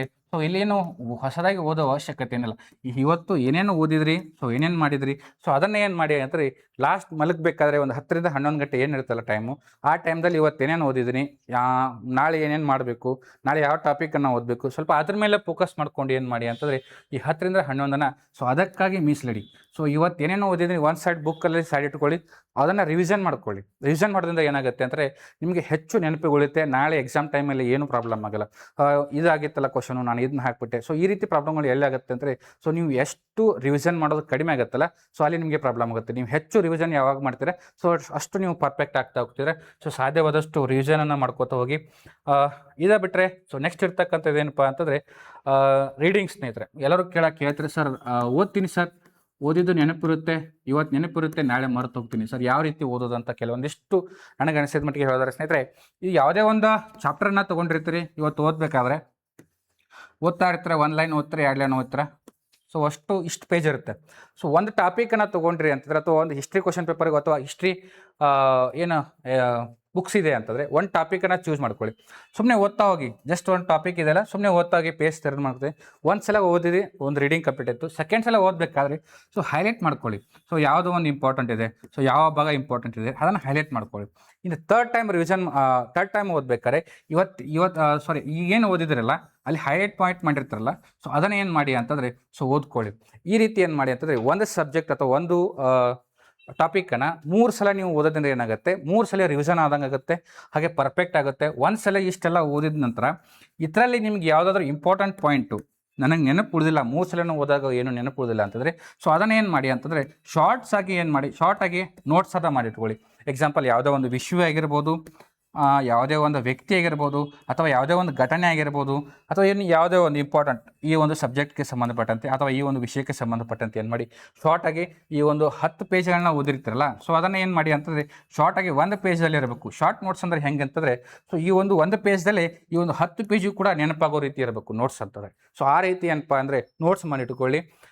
ಈ ಒಂದು ನೋಟ್ಸ್ ಮಾಡಿ ಇಟ್ಕೊಂಡಿದ್ದನ್ನು ಏನು ಮಾಡಿ ಅಂತಂದರೆ, ಸೊ ಚೆನ್ನಾಗಿ ಇಷ್ಟವನ್ನು ಓದ್ಕೊಳ್ಳಿ. ಒನ್ ಡೇ ಇವನ್ನು ಓದಿದ್ರೆ ಸೊ ಸೆಕೆಂಡ್ ಡೇ ಬರ್ತಿರ್ತಾರಲ್ಲ, ಸೊ ಸೆಕೆಂಡ್ ಡೇ ಬಂದಾಗ ಏನು ಮಾಡ್ಬೇಕಂತಂದರೆ, ಸೊ ಸೆಕೆಂಡ್ ಡೇ ಬಂದಾಗ ಸೆಕೆಂಡ್ ಚಾಪ್ಟರ್ ಓದೋ ಬದಲಿ ನಿನ್ನೆ ಏನು ಫಸ್ಟ್ ಚಾಪ್ಟರ್ ಓದಿರ್ತಿರಲ್ಲ, ಈ ಒಂದು ಫಸ್ಟ್ ಚಾಪ್ಟರ್ದಲ್ಲಿ ಏನು ಹೈಲೈಟ್ ಮಾರ್ಕ್ ಮಾಡ್ಕೊಂಡಿರ್ತಾರಲ್ಲ, ಸೊ ಆ ಒಂದು ಹೈಲೈಟ್ ಮಾರ್ಕ್ ಮಾಡ್ಕೊಂಡಿರೋದನ್ನು ಏನು ಮಾಡೋದು, ಸೆಕೆಂಡ್ ಡೇ ಫಸ್ಟ್ ಓದ್ಕೊಳ್ಳೋದು, ಹೈಲೈಟ್ ಮಾಡ್ಕೊಂಡಿರೋದು. ಆ ನಂತರ ಏನು ಮಾಡೋದು, ಮತ್ತೆ ಸೆಕೆಂಡ್ ಚಾಪ್ಟರ್ ಏನಿದೆ ಅಲ್ಲ, ಸೇಮ್ ಅದೇ ರೀತಿ ಏನು ಪೇಜ್ ಇದೆ ಸುಮ್ಮನೆ ಫಸ್ಟ್ ಸ್ಟಾರ್ಟಿಂಗಲ್ಲಿ ಓದ್ಕೊಳ್ಳೋದು. ಸೆಕೆಂಡ್ ಟೈಮ್ ಬಂದಾಗ ಇಂಪಾರ್ಟೆಂಟ್ ಆಗಿರ್ತಕ್ಕಂಥದ್ದು ಹೈಲೈಟ್ ಮಾಡ್ಕೋದು. ಥರ್ಡ್ ಟೈಮ್ ಹೈಲೈಟ್ ಮಾಡಿರೋದನ್ನು ಏನು ಮಾಡೋದು ಅಂತಂದರೆ ಮತ್ತೆ ನಾವು ಅದನ್ನು ಸ್ವಲ್ಪ ಕ್ಲಿಯರಾಗಿ ಓದ್ಕೊಳ್ಳೋದು. ಈ ರೀತಿ ಏನು ಮಾಡಿ ಅಂತಂದರೆ, ಸೊ ವಾರಕ್ಕೆ 6 ದಿನ ಇರುತ್ತಲ್ಲ, ಸೊ 6 ದಿನ ಮಾಡಿ. ಸೊ 7ನೇ ದಿನ ಏನು ಮಾಡ್ಬೇಕು ಸರ್ ಅಂತಂದರೆ, ಸೊ 7ನೇ ದಿನ ಮಟ್ಟದಲ್ಲಿ ಸೊ ಏನು ಹೊಸದಾಗಿ ಏನು ಓದೋದು ಅವಶ್ಯಕತೆ ಇಲ್ಲ.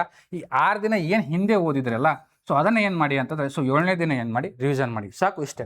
ಇಲ್ಲಿ 7ನೇ ದಿನ ಹೊಸ ಓದೋ ಅವಶ್ಯಕತೆ ಇಲ್ಲ. ಇದನ್ನು ಇಲ್ಲಿ ರಿವಿಷನ್ ಮಾಡಿದ್ರೆ ಏನಾಗುತ್ತೆ ಅಂತಂದರೆ, ನಿಮಗೆ ಇದೆಲ್ಲವೂ ಕೂಡ ಏನಾಗುತ್ತೆ ಅಂದರೆ, ಸೊ 7ನೇ ದಿನ ರಿವಿಷನ್ ಮಾಡೋದಂದ್ರೆ ಮತ್ತೆ ನಿಮಗೆ ನೆನಪು ಉಳಿಯುತ್ತೆ. ಸೊ ಇದನ್ನು ಏನು ಮಾಡಬೇಕಂದ್ರೆ, ಡೈಲಿ ಇವತ್ತು 2ನೇ ದಿನ ಓದಬೇಕಾದ್ರೆ 1ನೇ ದಿನ ಓದಿದ್ದನ್ನು ಓದ್ಕೋಬೇಕು. ಹಾಗೆ 3ನೇ ದಿನ ಓದಬೇಕಾದ್ರೂ ಅಷ್ಟೇ, 1 ಮತ್ತು 2ನೇ ದಿನ ಓದೋದನ್ನು 3ನೇ ದಿನ ಓದ್ಕೋಬೇಕು. ಹೀಗೆ ರೀತಿ ಕಂಟಿನ್ಯೂ ಆಗಿ 6 ದಿನ ಮಾಡ್ಕೋತ ಹೋಗಿ. 7ನೇ ದಿನ ಏನೋ ಹೊಸದಾಗಿ ಓದೋಕ್ಕೆ ಹೋಗ್ಬೇಡಿ. ಇಲ್ಲಿ ಏನು ಓದಿರ್ತಾರಲ್ಲ, ಸೊ ಅದನ್ನೇ ರಿವಿಷನ್ ಮಾಡಿಕೊಂಡು ಏನು ಮಾಡಿ ಅಂತಂದರೆ ಸ್ಟಡಿ ಮಾಡ್ತಾ ಹೋಗಿ. ಹೇಗೆ 15 ದಿನ ಮಾಡಿ, ಸೊ 14 ದಿನ ಮಾಡಿ. ಸೊ 15 ದಿನ ಏನು ಮಾಡಿ ಅಂತಂದರೆ ಮತ್ತೆ ಒಂದು ಸಲ ರಿವಿಷನ್ನು. ಇದು ಸೆಕೆಂಡ್ ಟೈಮ್, ವಾರಕ್ಕೆ ಒಂದು ಸಲ ರಿವಿಷನ್ ಬೇರೆ, ಈ 15 ದಿನದಲ್ಲಿ ಸೆಕೆಂಡ್ ಟೈಮ್ ರಿವಿಷನು. ಯಾವ ರೀತಿ ಅಂತಂದರೆ, ಸೊ 14 ದಿನ ಏನನ್ನ ಓದಿದ್ರಿ, ಸೊ ಅದನ್ನು 15ನೇ ದಿನಕ್ಕೆ ಏನು ಮಾಡ್ಬೇಕಂದ್ರೆ ಕಂಪಲ್ಸರಿಯಾಗಿ ರಿವಿಷನ್ ಮಾಡಬೇಕು. ಈ 15 ದಿನ ಆದಮೇಲೆ ಮತ್ತೆ ಒಂದು ತಿಂಗಳಿಗೆ ಮತ್ತೆ ಒಂದು ರಿವಿಷನು. ಎಷ್ಟನೇ ತಾರೀಕು, 30ನೇ ತಾರೀಕು ಅಥವಾ 28ನೇ ತಾರೀಕು, 28, 29, 30 ಇಷ್ಟು ನೀವು ರಿವಿಷನ್ ಮಾಡಿದ್ರಿ ಅಂತ ಏನಾಗುತ್ತೆ ಅಂತಂದರೆ, ಸೊ ನೀವು ಏನನ್ನ ಓದಿರ್ತೀರಿ ಅದು ಯಾವುದೂ ಕೂಡ ನೆನಪಿಗೆ ಉಳಿಯೋದಿಲ್ಲ ಅಂತನ, ಎಲ್ಲವೂ ಕೂಡ ನೆನಪಿಗೆ ಉಳಿಯುತ್ತೆ. ಹೈಲೈಟ್ ಮಾಡಿರ್ತೀರಿ, ಇಲ್ಲಿ ಒಂದು ಸಲ ರಿವಿಷನ್ ಮಾಡಿರ್ತೀರಿ, ಇಲ್ಲಿ ಓದ್ಬೇಕಾರೆ ಮತ್ತೆ ಸೆಕೆಂಡ್ ಟೈಮ್ ಓದ್ಬೇಕಾರೆ, ಥರ್ಡ್ ಟೈಮ್ ಓದ್ಬೇಕಾರೆ ಫಸ್ಟ್ನೇ ಚಾಪ್ಟರ್ 2 ಸಲ ರಿವಿಷನ್ ಆಗಿರುತ್ತೆ. ಹಾಗೆ ಇನ್ನು 4ನೇ ಸಲ ಓದ್ಬೇಕಾದ್ರೆ ಫಸ್ಟ್ ಚಾಪ್ಟರ್ 4 ಸಲ ರಿಪೀಟ್ ಆಗಿರ್ತದೆ. ಸೊ ಒಂದು 15 ದಿನ ಈ ರೀತಿ ನೀವು ಸರ್ಕಲನ್ನು ಇದನ್ನು ಮಾಡಿದ್ರೆ ಅಂತಂದರೆ, ಸೊ 30ನೇ ದಿನ ಅನ್ನೋದು ಕೂಡಲೇ ಸೊ ಇವೇನು ಚಾಪ್ಟರ್ಗಳನ್ನ ಓದಿರ್ತೀರಿ, ನೀವು ಯಾವುದು ಬುಕ್ಸೇ ಬೇಡ, ಏನೂ ಬೇಡ, ಡೈರೆಕ್ಟಾಗಿ ನಿತ್ತಲೆ ನೀವೇ ಹೆಂಗೆ ಪಾಠಗಳನ್ನ ಮಾಡ್ತಾರೆ ಸರ್, ಆ ರೀತಿ ನೀವು ಬಂದು ಆ ಒಂದು ಟಾಪಿಕ್ದಲ್ಲಿ ಏನಿದೆ ಅಂತ ನೀವು ಡೈರೆಕ್ಟಾಗಿ ಹೇಳ್ತೀರಿ. ನೀವು ಯಾವುದೋ ಬುಕ್ಕನ್ನು ನೋಡೋ ಅವಶ್ಯಕತೆ. ಸೊ ಈ ರೀತಿಯಾಗಿರ್ತಕ್ಕಂಥ ಏನು ಸ್ಟ್ರಾಟಜಿ ಏನಿದೆ ರೀಡಿಂಗ್ದಲ್ಲಿ, ಸೊ ಇಷ್ಟು ಮಾಡ್ಕೊತ ಹೋದ್ರೆ ಏನಾಗುತ್ತೆ ಅಂದರೆ, ಸೊ ಪರ್ಫೆಕ್ಟ್ ಆಗುತ್ತೆ. ನೆಕ್ಸ್ಟ್ ಏನು ಕೆ ಎದರು ಕ್ವಶನ್ ಪೇಪರನ್ನು ತೆಗೆದಿರ್ತಾರಲ್ಲ, ಸೊ ಕೆ ಎದರು ಮೇನ್ ತೆಗೆಯೋದು ಹೇಳಿಕೆ ರೂಪದ ಪ್ರಶ್ನೆಗಳಾಗಿರೋದ್ರಿಂದ, ಸೊ ಅಲ್ಲಿ ನಿಮಗೆ ಜಾಸ್ತಿ ಡೈರೆಕ್ಟ್ 1 ಲೈನರ್ ಕ್ವಶನ್ಗಳು ಯಾವುದು ಜಾಸ್ತಿ ಬರಲ್ಲ. ಅವರು ಮೇನಾಗಿ ಬೇಸಾಗಿರ್ತಕ್ಕಂಥದ್ದು ಏನಪ್ಪ ಅಂದರೆ, ಯಾವ ಒಂದು ಟಾಪಿಕ್ನ ಯಾವ ರೀತಿ ಅರ್ಥ ಮಾಡ್ಕೊಂಡಿದ್ದಾರೆ, ಯಾವ ವಿಷಯಗಳನ್ನ ಹೇಗೆ ಅರ್ಥ ಮಾಡ್ಕೊಂಡಿದ್ದಾರೆ ಅಂತೇಳಿ ಅವ್ರು ಏನು ಮಾಡ್ತಾರೆ ಅಂದರೆ ಕ್ವಶನ್ ಕೇಳ್ತಾರೆ. ಸೊ ನೀವು ಎಲ್ಲವನ್ನು ಕೂಡ ಓದಿರ್ತೀರಿ, ರಿವಿಷನ್ ಮಾಡಿರ್ತೀರಿ, ಯಾವುದೇ ರೀತಿ ಅರ್ಥ ಕ್ವಶನ್ಗಳನ್ನು ಕೊಟ್ಟರು ಕೂಡ ಏನು ಮಾಡ್ಬೋದಪ್ಪ ಅಂದರೆ ನೀವು ಆರಾಮಾಗಿ ಎಕ್ಸಾಮಲ್ಲಿ ಕ್ವಶನ್ಗಳನ್ನ ಟಚ್ ಮಾಡ್ಬೋದು. ಸೊ ಈ ರೀತಿಯಾಗಿರ್ತಕ್ಕಂಥ ಏನಪ್ಪ ಅಂದರೆ ಸ್ಟಡಿಯನ್ನು ಮಾಡಿದರೆ ಖಂಡಿತವಾಗ್ಲೂ ನಿಮಗೆ ಸಕ್ಸಸ್ ಸಿಗ್ತದೆ ಅಂತ ಹೇಳ್ತೀನಿ. ಹಾಗೆ ಸ್ನೇಹಿತರೆ, ನೆಕ್ಸ್ಟ್ ಇರ್ತಕ್ಕಂಥದ್ದು ಒಂದು ಕ್ವಶನ್ ಪೇಪರ್ ಅಂತ ಬಂದಾಗ ಸ್ನೇಹಿತರೆ, ಸೊ ಆ ಒಂದು ಕ್ವಶನ್ ಪೇಪರನ್ನು ನಾವು ಯಾವ ರೀತಿ ಬಿಡಿಸ್ಬೇಕು ಅಂತ, ಸೊ ಅದೊಂದು ಇಂಪಾರ್ಟೆಂಟ್ ಆಗಿರ್ತಕ್ಕಂಥದ್ದು. ಯಾಕಂದರೆ ಎಲ್ಲರೂ ಕೂಡ ಕ್ವಶನ್ ಪೇಪರನ್ನು ಬಿಡಿಸ್ತಿರ್ತೀರಿ, ಸ್ಟಡಿಯನ್ನು ಮಾಡ್ತಿರ್ತೀರಿ. ಕೆಲವೊಂದು ಸಮಯದಲ್ಲಿ ಏನಾಗಲ್ಲ ಅಂತಂದರೆ, ಸೊ ಕ್ವಶನ್ ಪೇಪರ್ ಬಿಡಿಸುವ ಥರ ಟೈಮೇ ಸಿಗಲ್ಲ. ಸೊ ಆ ಟೈಮಲ್ಲಿ ಏನು ಮಾಡ್ಬೇಕಂತಂದರೆ, ಸದ್ಯಕ್ಕೆ ನೀವು ಒಂದು ಕ್ವಶನ್ ಪೇಪರ್ ಕೊಟ್ಟಿದ್ದಾರೆ ಅಂದರೆ, ಸೊ ನೀವು ಯಾವುದೇ ಕಾರಣಕ್ಕೂ ಫಸ್ಟಿಗೆ ಮೆಂಟಲ್ ಎಬಿಲಿಟಿ ಹಿಡ್ಕೊಳಕ್ಕೆ ಹೋಗ್ಬೇಡಿ. ಸೊ ಯಾವುದೇ ಕಾರಣಕ್ಕೂ ಮೆಂಟಲ್ ಎಬಿಲಿಟಿ ಹಿಡ್ಕೋಬೇಡಿ. ಯಾಕಂದರೆ ಮೆಂಟಲ್ ಎಬಿಲಿಟಿ ಹಿಡ್ಕೊಂಡ್ರೆ ಒಂದು ಕಡಿಮೆ ಅಂದರೆ ಒಂದು 10ರಿಂದ 15 ಕ್ವಶನ್ ಮೆಂಟಲ್ ಎಬಿಲಿಟಿ ಬಂದಿರ್ತದೆ. ಸೊ ಇಲ್ಲಿ ಮೆಂಟಲ್ ಎಬಿಲಿಟಿ ಇಂಪಾರ್ಟೆಂಟ್ ಟಾಪಿಕ್ ಹೇಳಿಲ್ಲ, ಹೇಳ್ತೀನಿ ಅಂದೇಳಿ. ಸೊ 10ರಿಂದ 15 ಮೆಂಟಲ್ ಎಬಿಲಿಟಿ ಕ್ವಶನ್ಗಳು ಬಂದಿರುತ್ತೆ. ಸೊ ಅಲ್ಲಿ ನಿಮಗೆ ಎಷ್ಟು ಟೈಮ್ ಸಿಗುತ್ತೆ ಅಂತಂದರೆ, ಸೊ ಇದೇ ಒಂದು ನಿಮಗೆ 30 ನಿಮಿಷ ತೊಗೊಂತಂದರೆ ಇನ್ನು ಉಳಿದಿದ್ದು ಎಷ್ಟು, ಇನ್ನೊಂದು 45 ನಿಮಿಷ, ಇನ್ನು 60 ನಿಮಿಷ ಉಳಿಯುತ್ತೆ. ಸೊ ಅಷ್ಟರಲ್ಲೇ ನೀವು ಏನು ಮಾಡ್ಬೇಕಂತಂದರೆ ಇನ್ನು ಉಳ್ಕಿದೆಲ್ಲ ಕ್ವಶನ್ಗಳನ್ನ ರೈಟ್ ಮಾಡಬೇಕಂತೆ. ಸೊ ಅದಕ್ಕಾಗಿ ಏನು ಮಾಡಬೇಡಿ ಅಂತಂದರೆ, ಫಸ್ಟಿಗೆ ಮೆಂಟಲ್ ಎಬಿಲಿಟಿನ ಇಟ್ಕೊಳ್ಬೇಡಿ. ಸೊ ಇದನ್ನು ಲಾಸ್ಟಿಗೆ ಇಟ್ಕೊಳ್ಳಿ ಯಾವತ್ತಿದ್ರು. ಫಸ್ಟ್ ಬಂದ ಕೂಡಲೇ ಏನು ಮಾಡಿ ಅಂತಂದರೆ, ಸೊ ನಿಮಗೆ ಈಸಿಯಾಗಿರ್ತಕ್ಕಂಥದ್ದು, ಸೊ ಡೈರೆಕ್ಟಾಗಿ ನೋಡಿದ ಕೂಡಲೇ ಗೊತ್ತಾಗೋ ಕ್ವಶನ್ಗಳನ್ನ ಫಸ್ಟಿಗೆ ಟಚ್ ಮಾಡ್ಕೊಳ್ಳಿ. ಫಸ್ಟಿಗೆ ಏನು ಮಾಡಿ ಅಂತಂದರೆ, ಫಸ್ಟು ಓದ್ತಿರ್ಬೇಕಾರೆ ಡೈರೆಕ್ಟ್ ಈಗ ಒಂದು ಕ್ವಶನ್ ಇದೆ ಅಂತಂದರೆ, ಸೊ ಒಂದು ಕ್ವಶನ್ ಇದೆ ಅದನ್ನು ಓದ್ತಿದ್ರೆ, ಸೊ ಅದು ಓದಿದ ಕೂಡಲೇ ನಿಮಗೆ ಗೊತ್ತಾಯಿತು ಆನ್ಸರ್ ಇದೆ ಅಂತ, ಸೊ ಅದನ್ನು ಏನು ಮಾಡಿ ಫಸ್ಟ್ ರೌಂಡಲ್ಲಿ ಸೆಲೆಕ್ಟ್ ಮಾಡ್ಕೊಳ್ಳಿ. ಹೀಗೆ ಎಷ್ಟು ಕ್ವಶನ್ ನಿಮಗೆ ಡೈರೆಕ್ಟಾಗಿ ಬರ್ತಾವಲ್ಲ, ಸೊ ಫಸ್ಟು ಡೈರೆಕ್ಟಾಗಿ ಅಥವಾ ಈಸಿಯಾಗಿರ್ತಕ್ಕಂಥ ಕ್ವಶನ್ಗಳನ್ನ ಫಸ್ಟ್ ಬಿಡಿಸ್ಕೊಳ್ಳಿ. ಸೆಕೆಂಡ್ ಟೈಮ್ ಬರಬೇಕಾದ್ರೆ ನಿಮಗೆ 1 ಅಥವಾ 2 ಅಂತ ಇರುತ್ತೆ. ಕನ್ಫ್ಯೂಸ್ ಇರುತ್ತೆ. ಸಾರಿ, ಸೆಕೆಂಡ್ ಟೈಪ್ ಬರ್ಬೇಕಾದ್ರೆ ಏನು ಮಾಡಿ ಅಂತಂದರೆ ಮೆಂಟಲ್ ಎಬಿಲಿಟಿ ಬಿಡ್ಕೊಳ್ಳಿ ಸೆಕೆಂಡ್ ರೌಂಡಲ್ಲಿ. ಇನ್ನು ಥರ್ಡ್ ರೌಂಡಲ್ಲಿ ಏನು ಮಾಡಿ ಅಂತಂದರೆ ನಿಮಗೆ 1 ಅಥವಾ 2 ಇದರಲ್ಲಿ ಎರಡರಲ್ಲಿ ಯಾವುದೋ ಒಂದು ಕ್ವಶನ್ ಇದೆ ಅಥವಾ ಈ ಎರಡು ಯಾವುದರಲ್ಲಿ ಒಂದು ಆನ್ಸರ್ ಇದೆ ಅಂಥ ಒಂದು ಡೌಟ್ ಇರ್ತಕ್ಕಂಥ ಕ್ವಶನ್ಗಳನ್ನ ಏನು ಮಾಡಿ ಅಂತಂದರೆ ಸೊ ಥರ್ಡ್ ರೌಂಡಲ್ಲಿ ಟಚ್ ಮಾಡ್ಕೊಳ್ಳಿ. ಇನ್ನು ಫೋರ್ತ್ ರೌಂಡಲ್ಲಿ ಇನ್ನೂ ಯಾವುದಾದ್ರೂ ಕ್ವಶನ್ ಉಳಿದಿದೆಯಾ ಅಥವಾ ಕ್ಲಿಯರಾಗಿ ಟಚ್ ಮಾಡಿದ್ದಾನಲ್ಲ, ಇಲ್ಲ ಯಾವುದು OMR ಶೀಟಲ್ಲಿ ನಂಬರ್ ಕರೆಕ್ಟಾಗಿ ಹಾಕಿದ್ದಾನಿಲ್ಲ, ಸ್ವಲ್ಪ ಅದನ್ನು ನೋಡಿಕೊಂಡು ಏನು ಮಾಡಿ ಅಂತಂದರೆ ಫೋರ್ತ್ ಟೈಮಲ್ಲಿ ಸರಿಯಾಗಿರ್ತಕ್ಕಂಥ ಏನಪ್ಪ ಅಂದರೆ ಕ್ವಶನ್ ಪೇಪರನ್ನು ಅಥವಾ ಕ್ವಶನ್ ಪೇಪರನ್ನು ಟಚ್ ಮಾಡೋದನ್ನು ಕಲಿಯಿರಿ. ಸೊ ಮುಖ್ಯವಾಗಿ ನಿಮಗೆ ಇದು ಎಲ್ಲ ಯಾವಾಗ ಗೊತ್ತಾಗುತ್ತೆ ಅಂದರೆ ಸೊ ನೀವು ಆಲ್ರೆಡಿ ಮಾಕ್ ಟೆಸ್ಟನ್ನು ಬರಿತೀರಲ್ಲ, ಸೊ ಮಾಕ್ ಟೆಸ್ಟನ್ನು ಬರೆದಾಗ ನಿಮಗೆಲ್ಲ ಗೊತ್ತಾಗುತ್ತೆ. ಸೊ ನಮಗೆ ಟೈಮ್ ಎಷ್ಟು ಉಳಿತಾ ಇದೆ, ನಾವು ಯಾವ ರೀತಿ ಕ್ವಶನ್ಗಳನ್ನು ಟಚ್ ಮಾಡ್ತಾ ಇದ್ದೀವಿ, ಮತ್ತು ಯಾವ ಕ್ವಶನ್ಗಳಿಗೆ ನಮಗೆ ಟಚ್ ಆಗ್ತಿಲ್ಲ, ಮತ್ತು ಯಾವ ಸಬ್ಜೆಕ್ಟ್ ನಮಗೆ ಕವರ್ ಆಗಿದೆ, ಯಾವ ಸಬ್ಜೆಕ್ಟ್ ನಮಗೆ ಕವರ್ ಆಗಿಲ್ಲ, ಯಾವ ಸಬ್ಜೆಕ್ಟನ್ನು ನಾವು ಇನ್ನೂ ಕವರ್ ಮಾಡಬೇಕು. ಸೊ ಅದೆಲ್ಲ ನಿಮಗೆ ಯಾವಾಗ ಗೊತ್ತಾಗುತ್ತೆ ಅಂದರೆ ಸೊ ಮಾಕ್ ಟೆಸ್ಟ್ ಬರೆಯೋದ್ರಿಂದ ಗೊತ್ತಾಗುತ್ತೆ. ಸೊ ಆದಷ್ಟು ಮಾಕ್ ಟೆಸ್ಟ್ಗಳನ್ನ ಬರ್ಕೊಳ್ಳಿ. ಸೊ ಮಾಕ್ ಟೆಸ್ಟಲ್ಲಿ ನಿಮ್ಗೆ ಏನೇ ಒಂದು ಪ್ರಾಬ್ಲಮ್ಗಳಾಗಿರೋ ಅಥವಾ ನಿಮ್ಗೆ ಏನೇ ಒಂದು ತೊಂದರೆಗಳಿದ್ರು ಸೊ ಮಾಕ್ ಟೆಸ್ಟಲ್ಲಿ ಅದನ್ನ ಕ್ಲಿಯರ್ ಮಾಡ್ಕೊಂಡು ಮೇನ್ ಎಕ್ಸಾಮ್ಗೆ ಹೋಗಿ. ಸೊ ಯಾಕಂದ್ರೆ ನೀವು ಡೈರೆಕ್ಟ್ ಯಾವುದೋ ಮಾಕ್ ಟೆಸ್ಟ್ನೇ ಬರೆಯೋಲ್ಲ, ಸರ್ ನಾನು ಡೈರೆಕ್ಟ್ ಹೋಗಿ ಎಕ್ಸಾಮ್ ಬರಿತೀನಿ, ಡೈರೆಕ್ಟ್ ಮೇನ್ ಎಕ್ಸಾಮ ಬರಿತೀನಿ ಅಂತಂದರೆ ಅಲ್ಲಿ ಏನಾಗುತ್ತೆ ಅಂದರೆ ನಿಮಗೆ ಟೈಮ್ ವೇರಿಯೇಷನ್ ಆಗುತ್ತೆ. ಸೊ ಯಾಕೆ ನೀವು ಯಾವತ್ತೂ ಮೇನ್ ಎಕ್ಸಾಮ್ ಅಥವಾ ಮಾಕ್ ಟೆಸ್ಟ್ಗಳನ್ನ ಬರೆದಿರಲ್ಲ.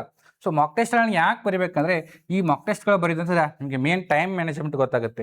ಸೊ ಯಾವ ಒಂದು ಟೈಮಲ್ಲಿ ಯಾವ ಒಂದು ಕ್ವಶನ್ಗಳನ್ನ ಬರೀಬೇಕು, ಯಾವ ರೀತಿ ಕ್ವಶನ್ಗಳು ಬರ್ತಿದ್ದಾವೆ, ನಾವು ಇನ್ನೂ ಯಾವ ರೀತಿ ಪ್ರಿಪ್ರೇಷನ್ ಆಗಬೇಕು, ಇದೆಲ್ಲ ನಿಮಗೆ ಎಲ್ಲಿ ಗೊತ್ತಾಗುತ್ತೆ ಅಂದರೆ ಸೊ ಮಾಕ್ ಟೆಸ್ಟ್ ಬರೋದ್ರಿಂದ ಗೊತ್ತಾಗುತ್ತೆ. ಸೊ ಸಾಧ್ಯವಾದಷ್ಟು ಏನು ಮಾಡಿ ಅಂತಂದರೆ ಸೊ ಮಾಕ್ ಟೆಸ್ಟನ್ನು ಬರೆದುಕೊಂಡು ಏನು ಮಾಡಿ ಅಂತಂದರೆ ಸೊ ಕ್ಲಿಯರಾಗಿ ರೆಡಿ ಆಗಿರಿ ಅಂತ ಹೇಳ್ತೀನಿ.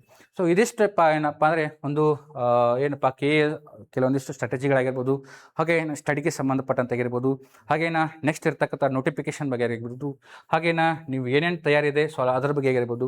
ಸೊ ಇಷ್ಟು ಏನಪ್ಪ ಅಂದರೆ ಇವತ್ತಿನ ತರಗತಿ ಅಂತ ಹೇಳ್ತೀನಿ.